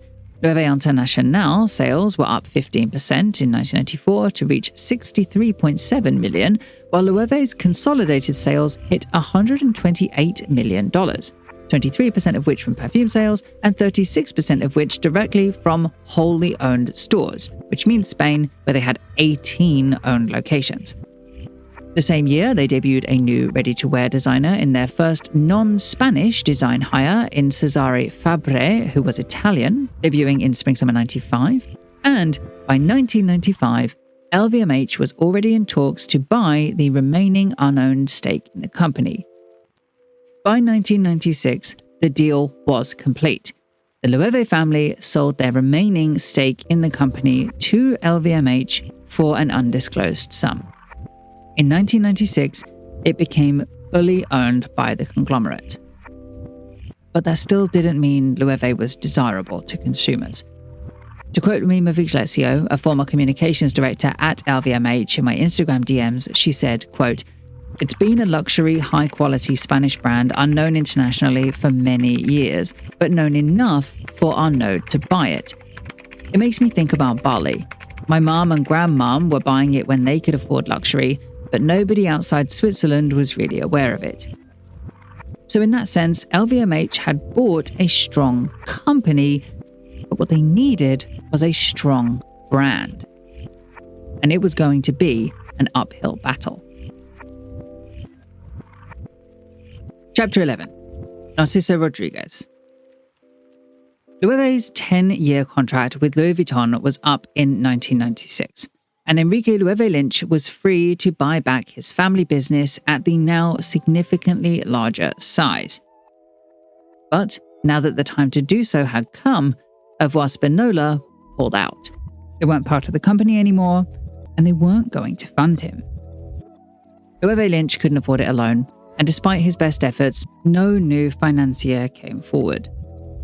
So, in the end, Loewe fell out of the hands of the family, and LVMH took 100% of Loewe and 100% of Loewe International, merging the two in the process. Things at the brand changed pretty much overnight.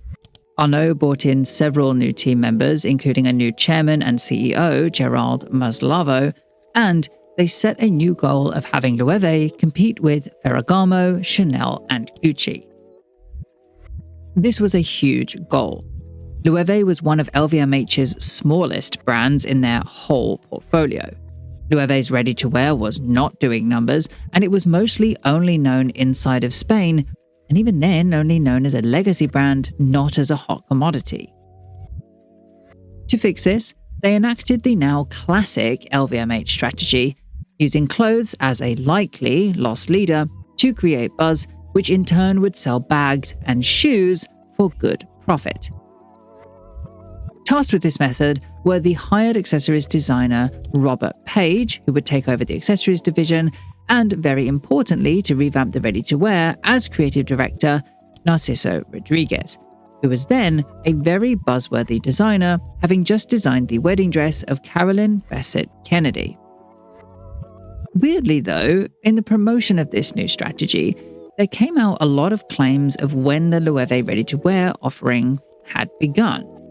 Many believed it started in the 70s or 80s when they had their contract designers, but there's no way that's true. I have evidence of the ready-to-wear from at least 1957, assuming these are from the same off-the-rack offering mentioned in Vogue in 1962, even before debuting a whole ready-to-wear line in 1965 that was designed by Ken Scott, which we discussed earlier. This, of course, isn't really relevant to Narciso's work or impact of the brand, but it is quite good evidence of how badly recorded the early years of the brand were and how that clearly went on to affect things like house codes being developed and brought into the design language, making the role itself of creative director of Loewe exceptionally difficult.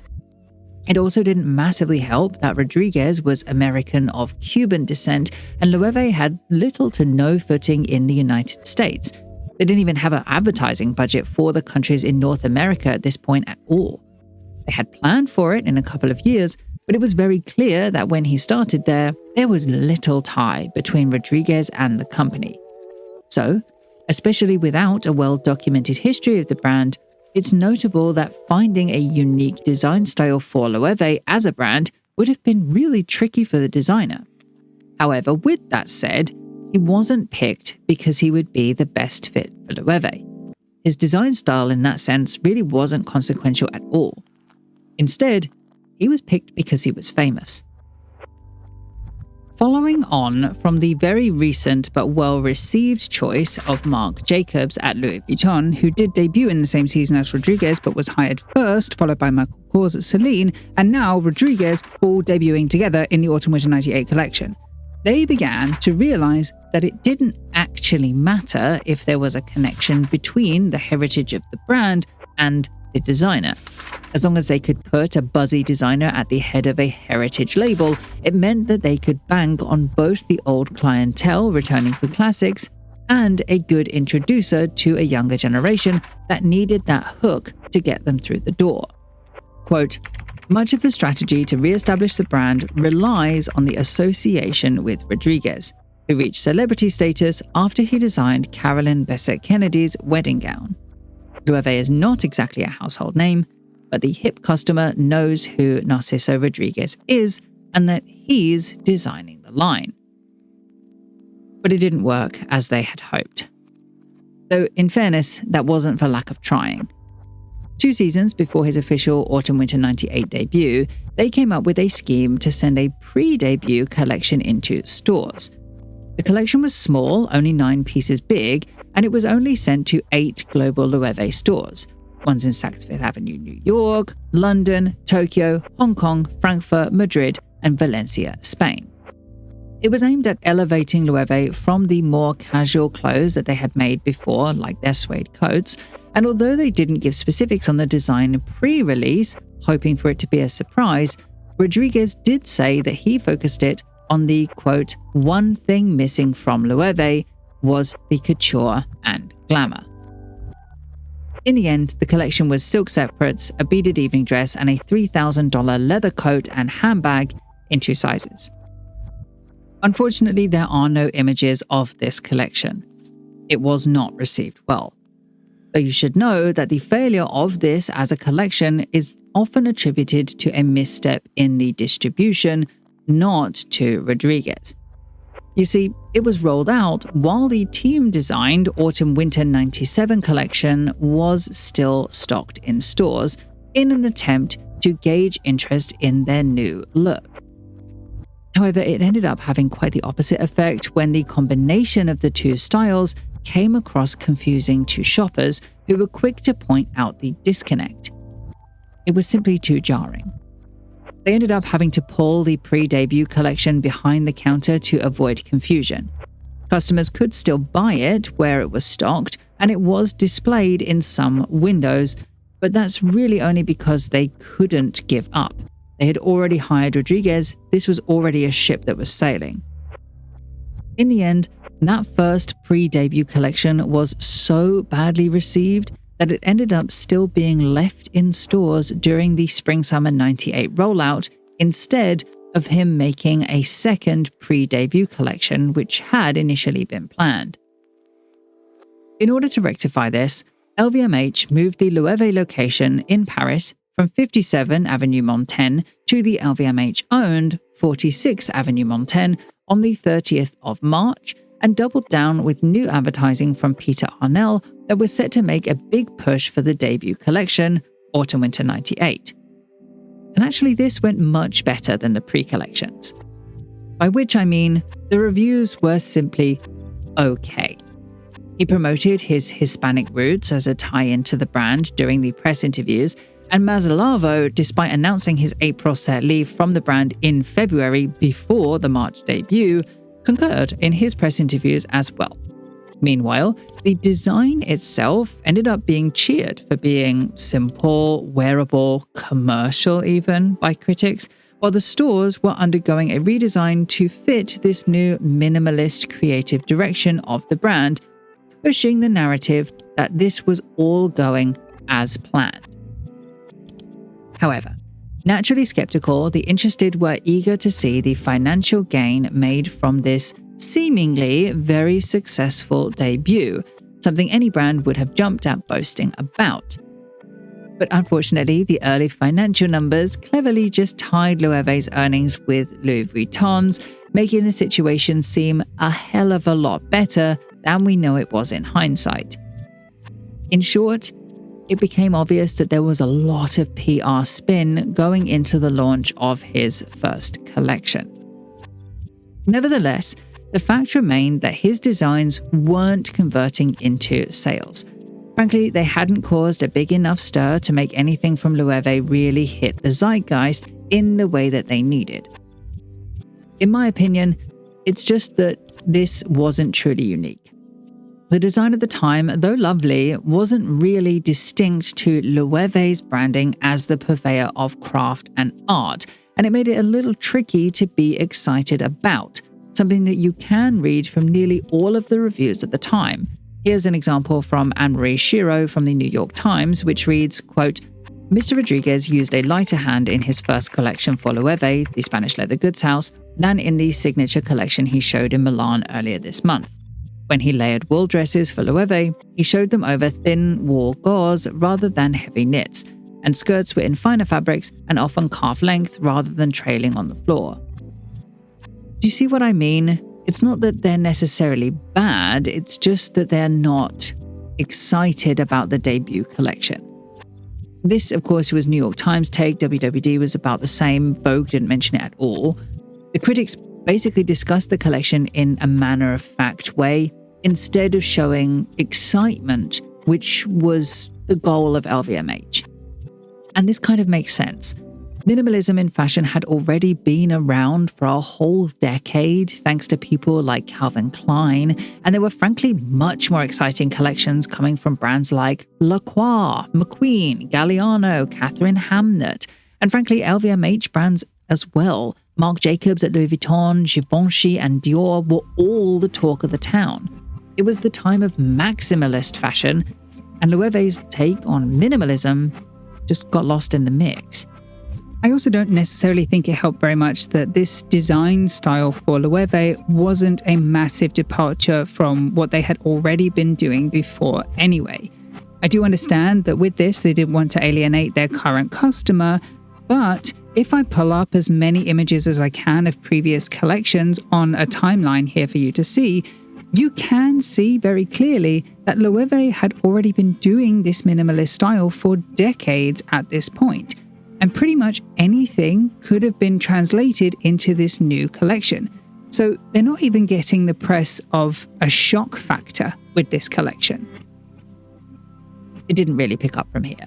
Reviews did not get better, some even questioned the quality of the clothes entirely, and Loewe quickly went back to boasting its 1846 foundation or their leather quality as their main differentiators, putting Narciso's name on second bench. This was even seen as early as Rodriguez's first year when they tried to play off the not so well accepted minimalist design of their stores as their attempt to be more global. Which in my opinion is just silly. I don't understand why they couldn't have tied it into Carvajal's minimal interior design style and called it a signature for the brand, but they didn't, and it wasn't well accepted.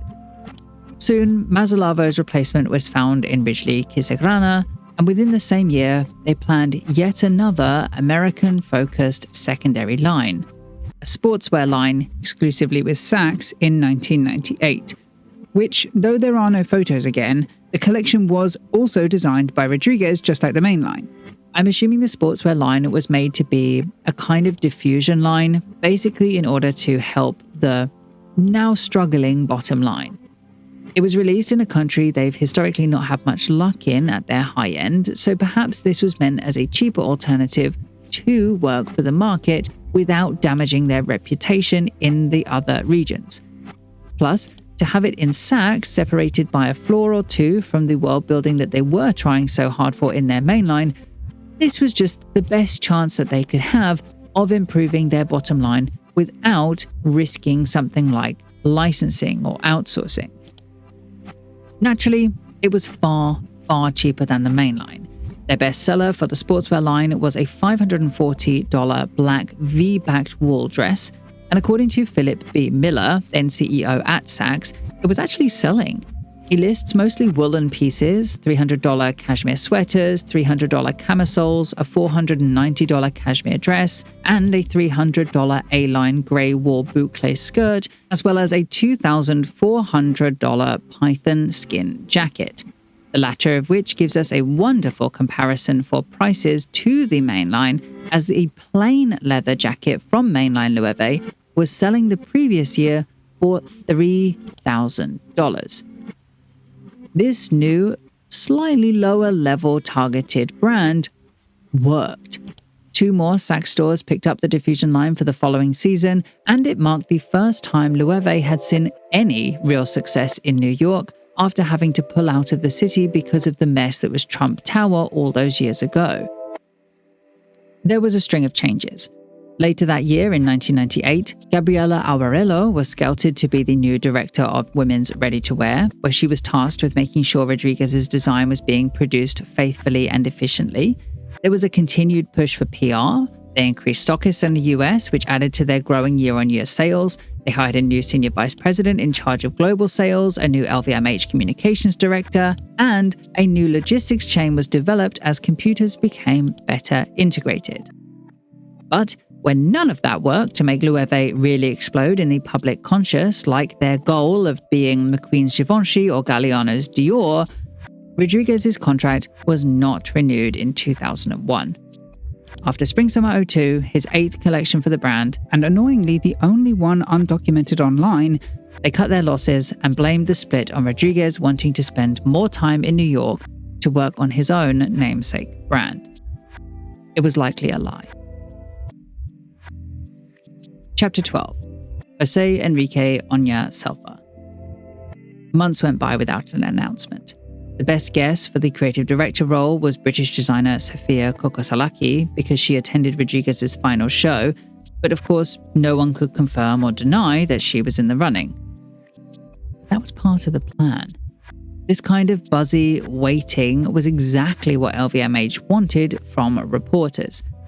Mimicking the same tactic that they implemented when Galliano went to Dior, they allowed the position to be unannounced, creating a tension and an excitement around the brand before their next creative director's debut. It's another very clever marketing move for a brand that was now up to 100 freestanding stores. And to be fair, it really worked. When the designer was announced, favorite industry paper WWD had this to say, quote, Jose Enrique Oña Selfa is bringing fire and ice to Loewe.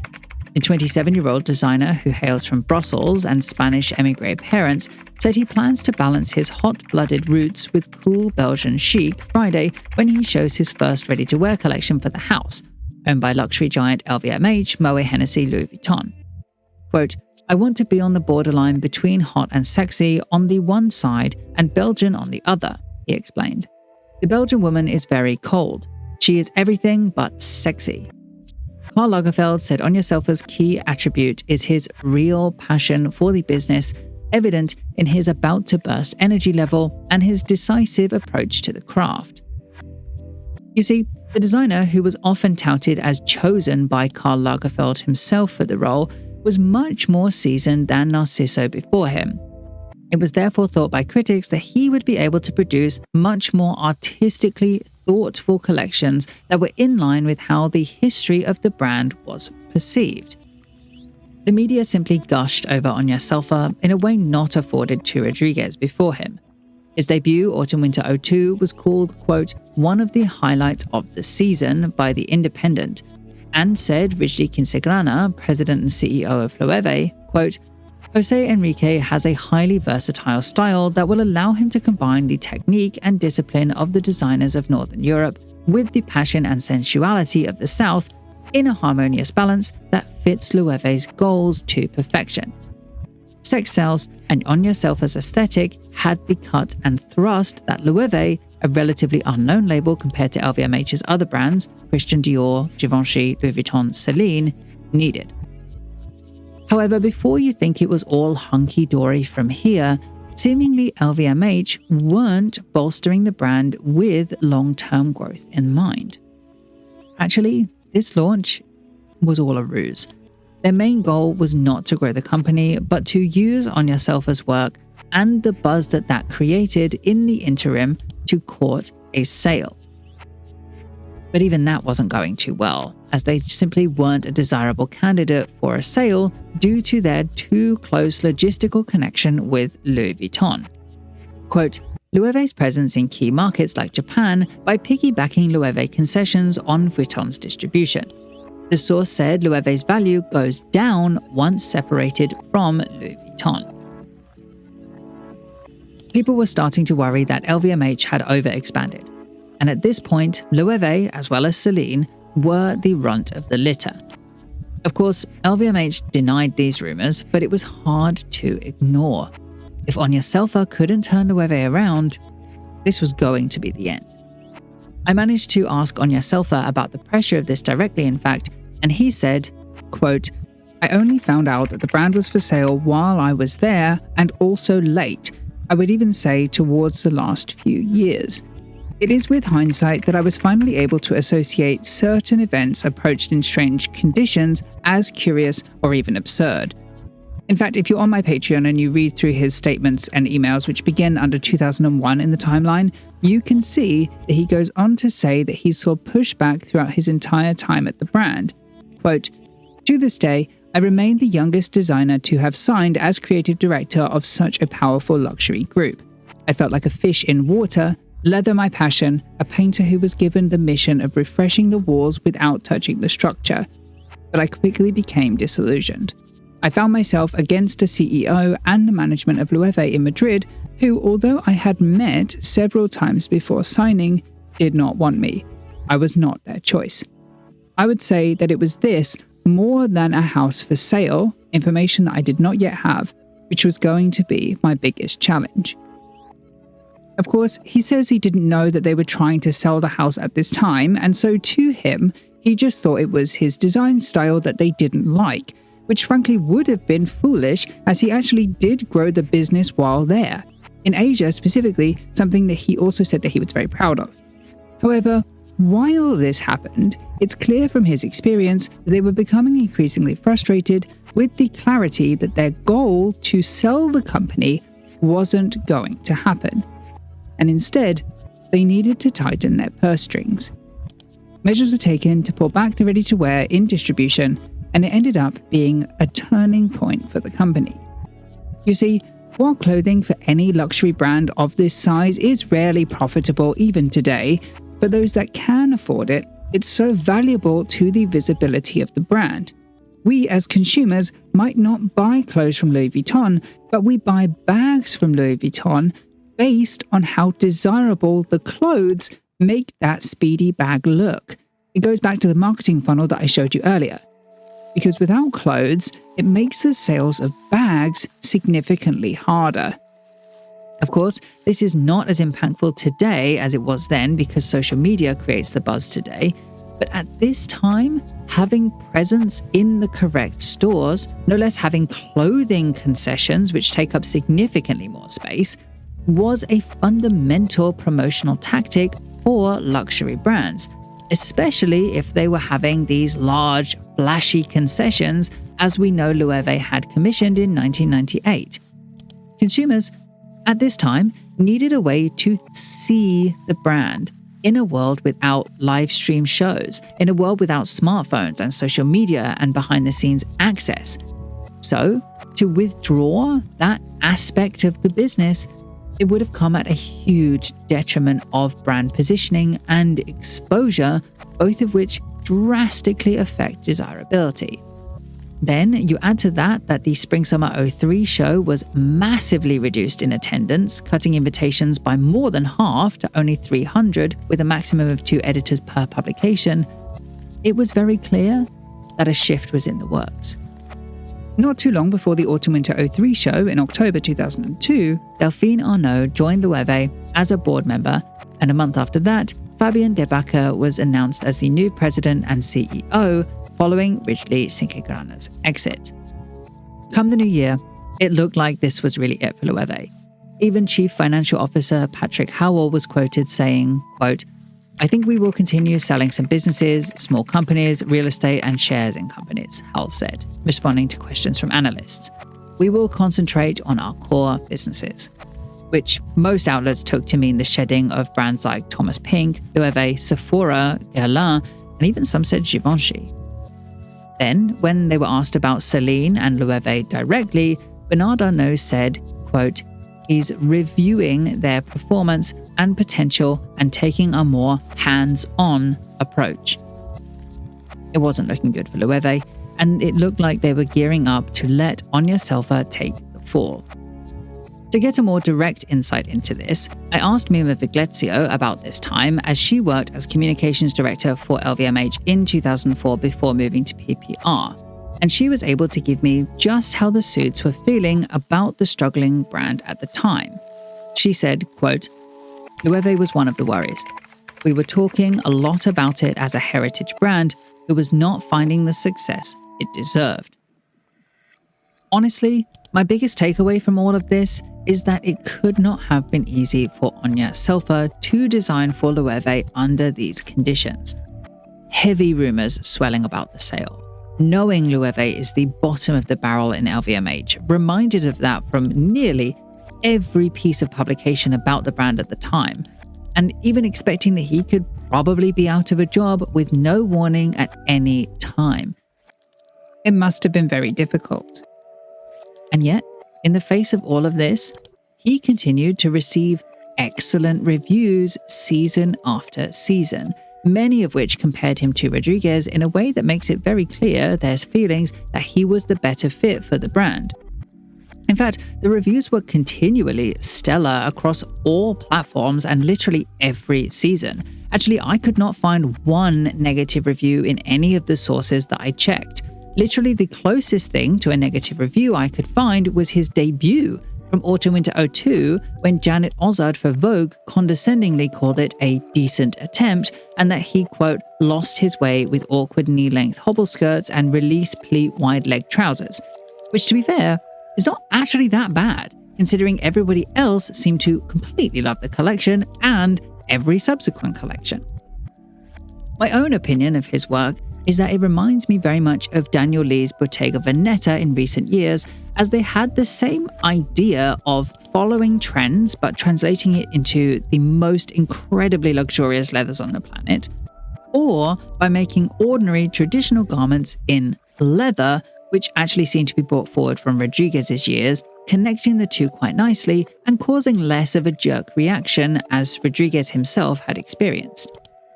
Soon, under Anya Selfa, Loewe would be described in 2005 as now, quote, only marginally unprofitable, and that the Amazona handbag line in particular was doing well. Which sounds like a massive slight or an insult, but it wasn't. This was a massive step up from where it was. Still not yet really good, but certainly a huge improvement on where the brand was when Anya Selfa began. But it still wasn't enough. As Sarah Moa points out in her Autumn-Winter 07 review for Vogue, which I should point out is complimentary about the collection itself, she says, quote, should LVMH ever want it to rival the French luxury houses in its stable, or simply make it a competitor in the US, which was not well represented at the show, Anya Selfa will have to learn to take a lead on trends rather than simply follow them. And in this, she's very right. Loewe has not ever, up until this point, been at the forefront of fashion, promoting themselves as quality goods instead of fashionable goods. They were lacking at being at the forefront of desire in the industry. Are his collections good? Yes. Do they still hold up today? Absolutely yes. But would they grab attention away from competitors like Marc Jacobs at Louis Vuitton, John Galliano's Dior, Prada, McQueen, Nicolas Ghesquier's Balenciaga, Christopher Bailey's Burberry? No, not at this time. And unfortunately for Loewe's incredible and history-rich quality, we were then and are still in now a time where if it's not hyped out the wazoo, people won't buy it. Quality is no longer the driving force of purchasing decisions. And so in that sense, he wasn't able to bring Loewe to where it needed to be. It wasn't possible without hype. In July 2007, it was announced that Anya Selfa would depart the brand and Stuart Vevers would take over. Chapter 13. Stuart Vevers. Stuart Vevers was a different pick for Loewe. Unlike his two predecessors, he had been an accessories designer for 3 years at Mulberry before this and was solidly an accessories designer, not known for ready-to-wear at all. It marked the start of a new direction. If Loewe could not become well known for its clothes, they would redirect their efforts to their strongest performing category: accessories. Of course, this meant a large focus on the Loewe bags, but Vevers also promised to boost the other accessories departments as well, like the then lacking shoe sector and their scarf division. That said, they didn't rid the brand of ready-to-wear. Clothing would remain very much as the promotional arm of his role, despite it now explicitly being second fiddle. And in that, Vevers, instead of trying to establish his own vision, just focused very much on the already established aesthetic signifiers of the brand, all of which I could not tell you when they began, namely fox fur, leopard print, and the camel-coloured coat, which I will have to take their word for as signifiers. I could not see a history for them. I really did try to look. Interestingly though, he also would focus on growing their menswear from the Spring-Summer 09 collection and was also met with another global store overhaul to meet his new perspective, something conducted by legendary retail architect Peter Marino. So clearly LVMH were confident in this redirect, even if it didn't stop them from discounting a sale while he was there as well, with at least Puig having thoughts of that from around this time, though we don't know how far that consideration was taken because obviously they didn't sell. All in all, his time at the brand was good. Again, it was very much well received across all platforms, just like Anya Selfa before him, and many of them talk about how he successfully continued things like minimalist design, as well as the extreme quality and luxury of the designed pieces, all of which were now inarguable points of view for the brand. Also, in my opinion, I think Loewe under Vevers read very much reminiscent of how Daniel Lee's Bottega Veneta was taken in more recent years, just without the trompe-l'oeil, as that wasn't a trend then, which is something I have said before about Anya Selfa's work. So it's a very clear line drawn between the two, and it's a successful continuation of what the previous designer had done. In that sense, the difference of Vevers' work were in the details. Vevers' work was meant to be practical, as well as being luxurious, expensive, and classic. However, even though there was a slight distinguisher between the two, again, it wasn't exciting. Sales just did not pick up at Loewe in the way that they were needed to. Lisa Montague was taken on as the CEO in 2009 to try to help with this. She had also come from Mulberry, so had a previous relationship with Vevers, and clearly Loewe were trying to recreate the Mulberry early 2000 successes, so they were trying something. It just wasn't really working, and so they needed just to try something else. This leads us to 2010, when Vevers managed to design something totally new for the brand. In the Spring-Summer 11 collection, they decided to take a new direction, trying to infuse more of a whimsical approach to mitigate the plateau. But it didn't work. Mino Mystery wrote, quote, "On the runway, the looks seemed to have overdosed on optimism, skewing very young. This particular brand of youth was a girlish and cheeky cute sensibility that reminded more than a few present of Miu Miu, which for Loewe, a brand clearly aiming towards an older audience, was not a compliment at this time. But on the whole, while this about face certainly made a strong, and yes, fun, visual statement, the new direction felt jarring. So it didn't go well. The collection was not on brand, it was really jarring, and because it was an aesthetic only adhered to for the one season, it now reads as a bit of a stain on his legacy at the brand. Of course, I'd like to point out that you can't really blame him for trying something new. They clearly were in the need for doing something new, and in a way, it just kind of reminds me of how I expect we will look back on the heavy turnover of creative directors that we're seeing now in the early to mid-2020s, where great designers like Ludovic de Saint-Sernin left Under Milumista after 6 months, Walter Chiapponi spent only 4 months at Blue Marine, Peter Hawkins 10 months at Tom Ford, and even recently Peter Doe's exit from Helmut Lang after less than 2 years. Of course, all of these weren't because of turnover problems, but it was because the heads of the brand needed a change and weren't willing to commit. My own opinion here is that I do think it was good to experiment with something new, given that it had been long proven that the minimalism thing at Loewe wasn't going to do the numbers that they really needed, and now hadn't done for 3 different designers. However, firstly, it needed to be stuck to for much longer than 1 season. If this was going to be the new direction of the brand, it needed time to settle. Second, because Vevers went on to head coach and launched Coachtopia to great acclaim, which is effectively the same idea, it turned Coach onto a younger audience in an about-face without ruining the historied side of the brand. I wonder if this collection would have worked better for Loewe if it was done under a different name or a different line, even if just for that 1 season.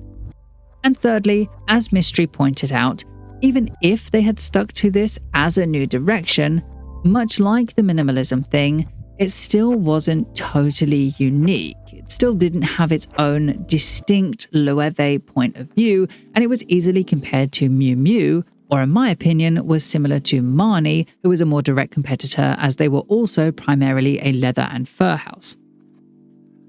As it was, he went back to his old classic minimalism the following season, Autumn-Winter 11, and returned to a conservative but praised point of view for the brand.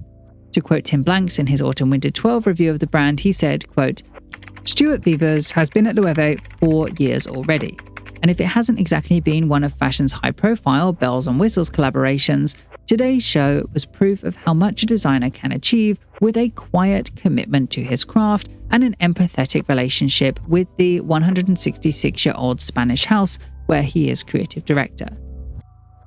It's a good review of the brand. He says he left wanting to see more, but I think he hits the nail on the head when he says it's not a high-profile tenure.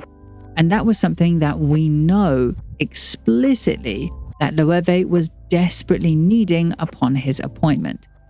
The focus on bags and accessories was good for progressing that side of Loewe, but if the clothes weren't there to sell the bags, then that was an issue. In Venice, he did try to experiment with things like the colors of Spring-Summer 11, and even later he was experimenting in his Autumn-Winter 12 collection, where he would find praise for using trompe-l'oeil elements, which remind me of the 2009 Jean-Paul Gaultier Shadow Birkin. But again, the design, the ideas weren't totally original to Loewe. To be a tad harsh, at this point, anything you could get from Loewe, you could have brought somewhere else. And that was kind of the biggest issue. Bottega Veneta was doing dark minimalism very well, and Armani was doing playful leathers so well, and had even cracked the American market. So where stood Loewe? Limbo. His last collection would be Autumn-Winter 13. Chapter 14. Limbo. Loewe was a problem child. It really needed a new direction, something to make it stand apart from all the other brands on the luxury end of the scale. For this, what they needed was a new creative director, and specifically someone who could take it into a totally new direction. However, unlike previously with Selfa, there was no real buzz about who would take over the brand. There was absolutely no excitement about it at all. Honestly, I personally had not heard of the brand until this time, and I was not the only one. As had continued from the 1950s until 2013, it was still common to see almost every article written on the brand needing to write something like pronounced Loewe or something similar so as to not cause confusion for their readers. Even in industry publications like WWD, who often noted that industry insiders were pronouncing Loewe as Loewe. As a result, there was nothing to lose from a complete overhaul revamp of the brand, wiping the slate totally clean and starting fresh. We cannot know who was in the running for the position at the time, as there's no recorded speculation. I'm not really sure if people cared enough to have it reported, to be honest. However, from the choice that we know that they made, there was clearly a continued interest in designers who were taking that minimalist, almost Scandinavian, slightly Bauhaus design language as inspiration. 3 of whom I can think of were up and coming at the time, as Jacquemus, who had used graphic shapes as a piece of his design language since his brand's foundation in 2009, though it is mostly obvious from Spring-Summer 11 onwards. Coperni, who weren't really known at this point. In my video on them, I could only find evidence of the brand as far back as Autumn-Winter 13, so they couldn't have been in the running, but they might have been if they were a little bit earlier. And of course, J.W. Anderson, who after their Autumn-Winter 11 design pivot had focused on less grunge and more graphic lines and shapes in his design work, something most obvious from his Spring-Summer 12 collection onwards. Finally, there was an emerging trend in fashion that fed well into the history of Loewe. Loewe had clean graphic lines that took inspiration from shapes in a nouveau minimalist style. They had the stores designed by Gustavo Torner in the 1980s. Before him, they had Carvajal, who also used Nordic minimalism as inspiration in his creative direction. So this was kind of a perfect direction for the brand to move into. It didn't take Loewe long to choose. The obvious person for the job was J.W. Anderson's head, Jonathan Anderson. He was by far the most famous person using this design style at the time. He was the one with the most experience running a legacy brand, as at this time he was still the creative director of another legacy brand, Sunspell, designing both men's and women's collections there. And he had proved he had a large-scale commercial appeal with the public with his wildly successful Topshop collaborations. Plus, atop all of this, he was also really quite known among fans for his affinity for art, specifically Louise Bourgeois, who he credits as an inspiration quite a lot in the early years, which too was an aspect connected to the identity of Loewe, art. He was the obvious choice for the role, and his fans were ready to follow him to his next level. To quote Tallulah Harlock in interview for this project, she said, quote, "It was really Jonathan. It was the J.W. Anderson time during London Fashion Week, and then I guess I recognized his immense talent. It was just completely organic for me to track his next chapter. And so that maneuvered lockstep, observing his work at Loewe." By September 2013, he was named creative director of Loewe, and they started planning his debut. But he didn't debut right away. Instead, while adverts like these for Spring-Summer 14 continued that previous iteration, Jonathan and LVMH took quite some time to plan the direction they were going to take the brand. They had time. Taking it as a total blank slate, they planned the relaunch into the public as a brand synonymous with not only luxury, but with craft. And not only craft, but luxury craft art. The first sign of this was the opening of the world's first Casa Loewe store in Milan in 2014, something that looks so simple now if you are a regular shopper of Loewe, and something that we will have to come back to as it yet didn't have the impact that it would. You see, despite that being the first manifestation of their new perspective, really the first public test for the vision was actually his menswear Spring-Summer 15 campaign. And it was a hit. These images were posted all over Paris and London, widely discussed by industry people and fans, and exceptionally well received by all. This was finally the excitement that Loewe needed. And London's new golden boy had got himself to the head of an LVMH luxury company, with his debut catwalk now eagerly anticipated. Chapter 15. Jonathan Anderson. Loewe was a bit of a blank slate. There wasn't much of a heritage to adhere to, and Anderson started running it as if he were operating an experimental gallery, presenting customers with things they didn't know they wanted and couldn't quite understand. His debut Spring-Summer 15 women's wear show was a colossal hit. It was very clearly understood by the press and the public that this was a push to totally change the brand. Sources outright link this new vision of the brand to the change that had once happened under Carvajal in 1959, expecting quite the same distinct change to happen to a 2010s Loewe, and they were not wrong. Before the first collection, they had debuted a newly updated, sleeker logo, which was the same but modernized. They debuted this advertising campaign for Spring-Summer 15, merging the historied advertising campaigns and products with their new modernized take on their history, shot by Steven Meisel.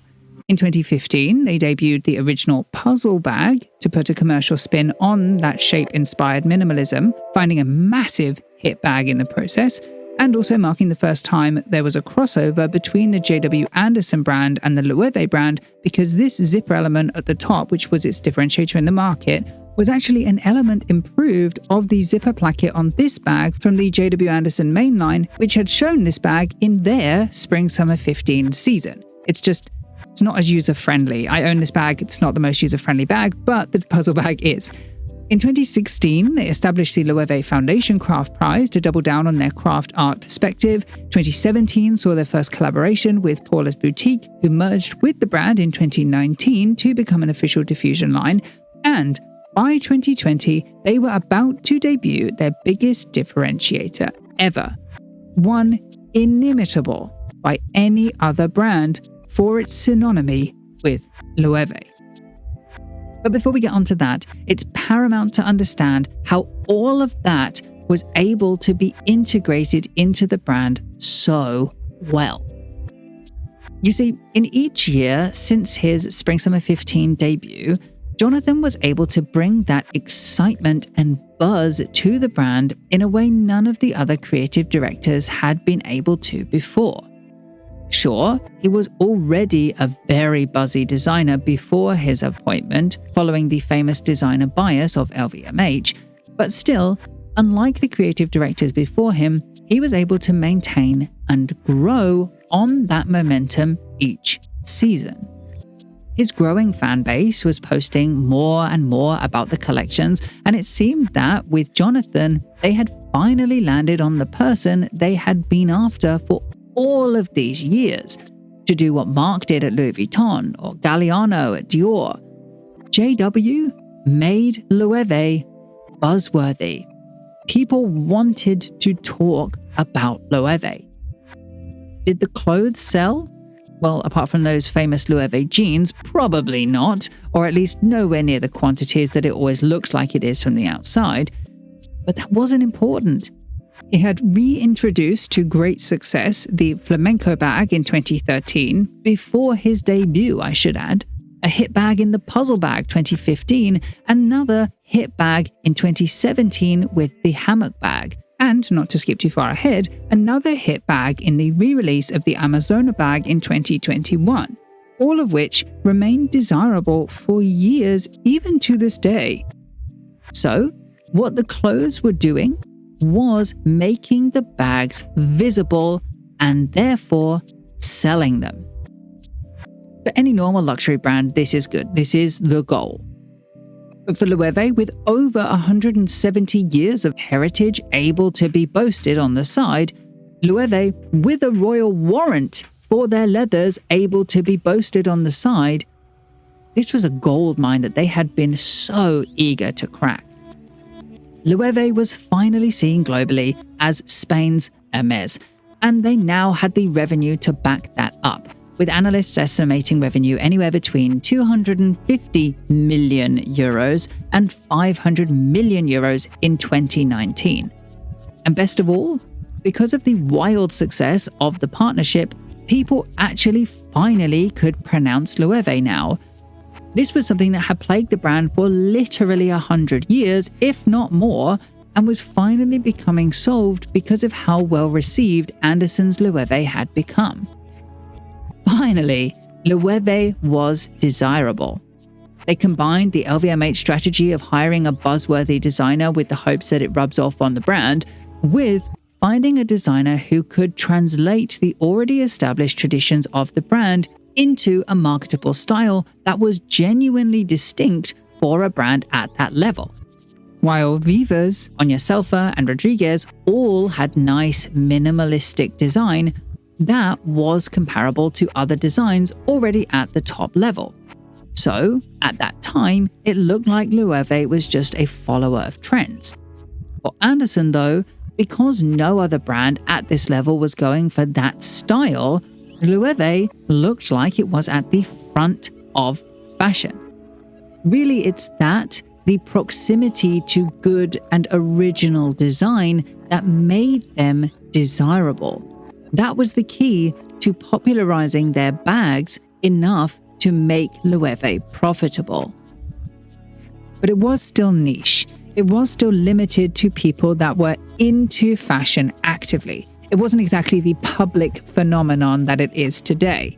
In fact, that would not happen until the 2018 hire of the new CMO, Charlie Smith, who, though joined in October 2018, just after the Spring/Summer 19 show, took about a year to decide on a slightly improved promotional point of view of the company, taking Loewe's new turn into the unwearable.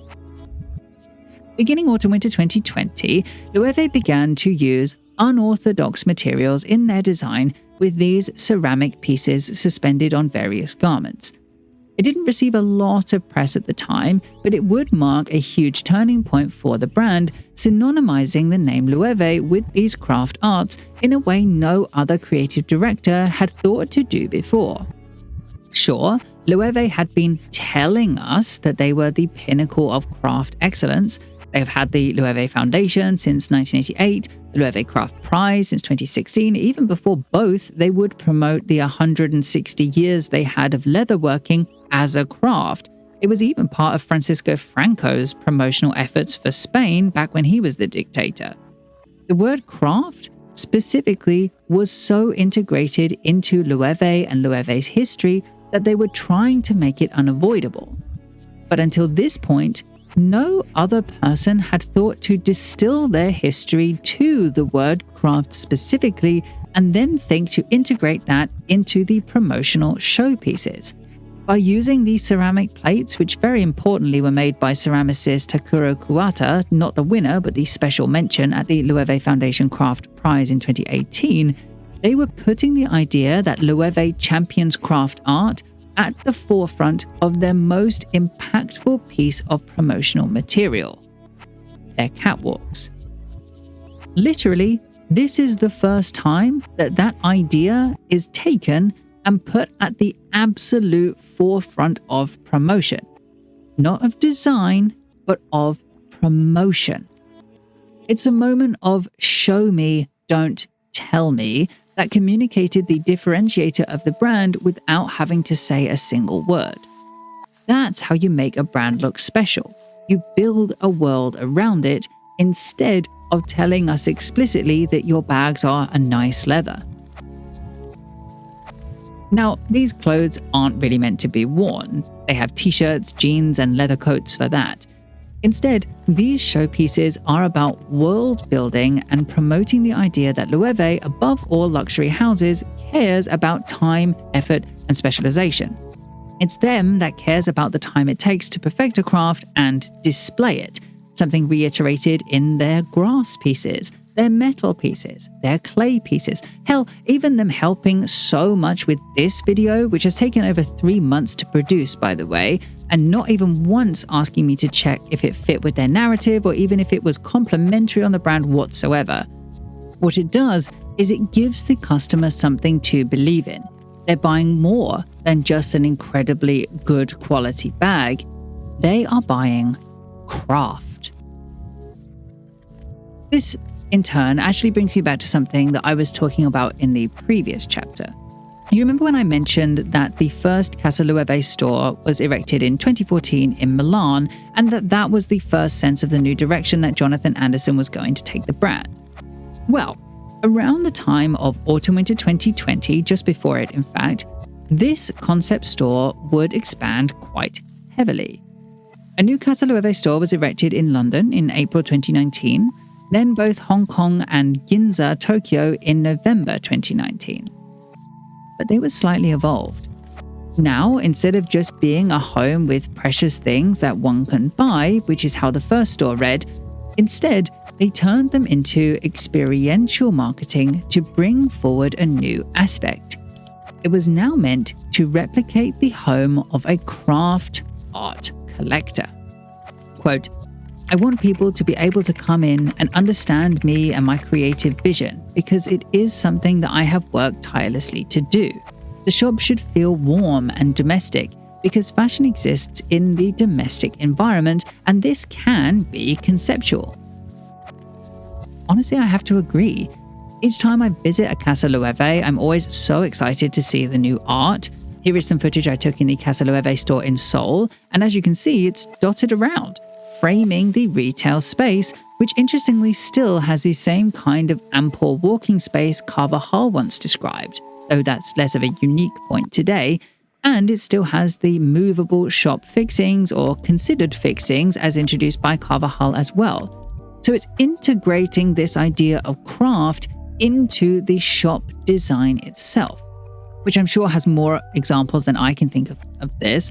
But even things down to the tiles that you can see on the walls, both inside and outside, were all individually made by hand, I think in Spain, and that's why they all have slightly different hues because they're crafted. So by integrating it into each little section of the business, they infuse that distilled idea of craft into the brand, showing us, not telling us. It's also worth pointing out that the training here was excellently integrated into the point of view as well, because the staff knew just as much about the art as they did about the bags and the clothes. I was led around each of the many different art pieces in the store, told when they had won or not won the Loewe Foundation Craft Prize, and even they were able to tell me the process of making the pieces individually, like this bamboo piece, which was installed by hand by the artist at the location, as was the sister piece that was at that time being displayed in the Madrid Caisse Loewe.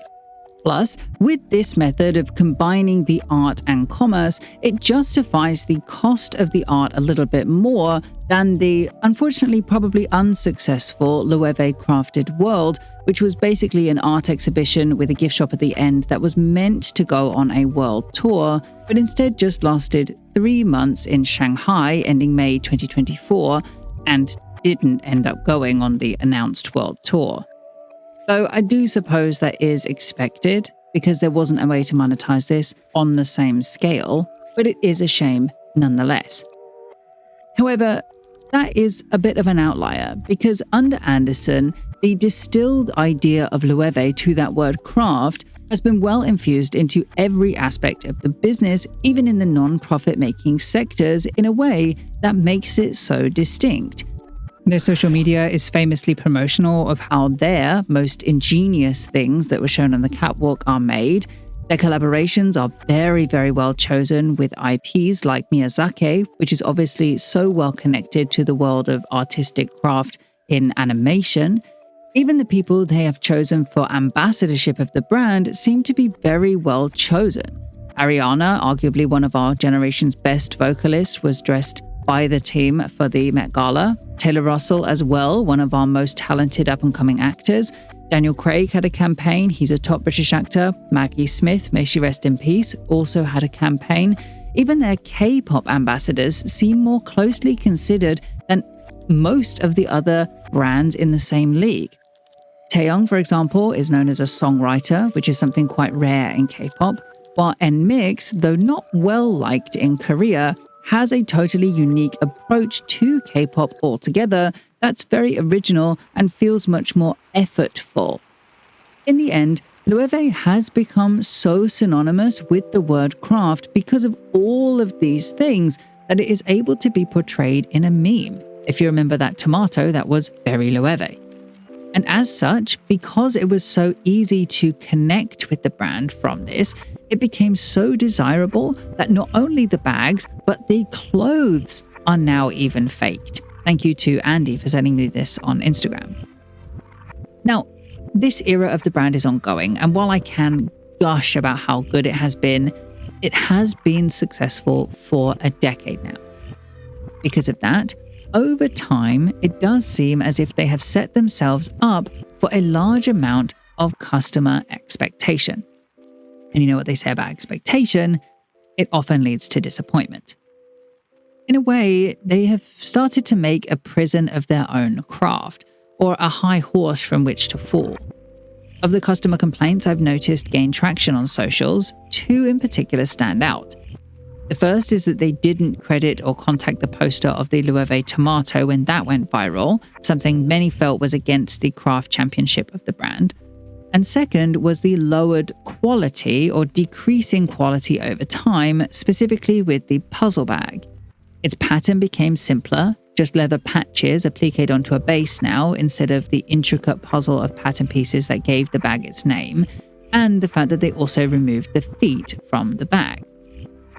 This, in a way, evidences a point of weakness for the brand. They have so successfully linked their brand with craft and quality and luxury that should that fall any more, they do risk losing that dependableness they had worked so hard to build. In my opinion, in regards to the puzzle bag specifically, I think they would have been better advised to raise the price than to reduce the quality. LVMH already do have a lot of designer brands that are meant to sell more to the mass market or meant to sell more in quantity. Think Louis Vuitton or Dior, while they don't really have something that competes with someone like Hermes, who famously they have long tried to compete with. They've even tried to take Hermes over in a hostile takeover before, but that's a story for another day. And I say this specifically because, in my opinion, Loewe is their best bet at competing with Hermès at that level. The Loewe leathers are widely thought to be the best. They're often compared to Hermès already. Their craftsmanship is thought to be the best. Their value is widely believed to be durable over time. Loewe really could compete on that level with Hermès if they really wanted to, if they were given that opportunity. So to reduce quality at this time is probably not the route I would have chosen. I would have increased the price instead, just personally. However, that does bring me on to another unignorable point of weakness for the brand, which of course is the inevitable stepping down of Jonathan Anderson. He cannot be there forever, and he has already technically been there for 11 years. My guess is he will try to finish this off with a round number. Perhaps he will continue only until spring-summer 25, which has already happened by this point, but would have been his 10th year anniversary. Or maybe he'll continue to spring-summer 35, his 20-year anniversary. Either way, at some point, he is going to have to leave, and I fear it will put Loewe in another uncomfortable limbo, a touch like Chanel is experiencing at the moment. Of course, I'm expecting rumours of his departure to continue for as long as he is there. They have already started now, because basically they follow anyone at the top of the industry. With that said, currently Loewe is at the top of their game. They're the strongest the company has ever been, even before its LVMH acquisition. However, I hope they don't. I hope that if and when Anderson does decide to leave, that Loewe not only continue, but double down on their craft art perspective and bring us something no other brand is able to compete with. They're so unique in their point of view that this is literally the only brand that should or could do that for the market at the moment and bring us something truly new. Loewe already is basically couture but built different. So even without Anderson, at some point far in the future, as long as that identity is not lost, the sky is the limit. Thank you so very much for watching this video. Please do like and subscribe. For videos like this one, but much shorter and about beauty brands, do check out my beauty channel Underskin here. And a massive thank you goes out to my patrons over on Patreon for their ongoing support, some of whose names are on the screen now. All content used in this video is done so in accordance with the principles of fair use. However, if you have any concerns, please contact me directly at contact@understitch.co.uk.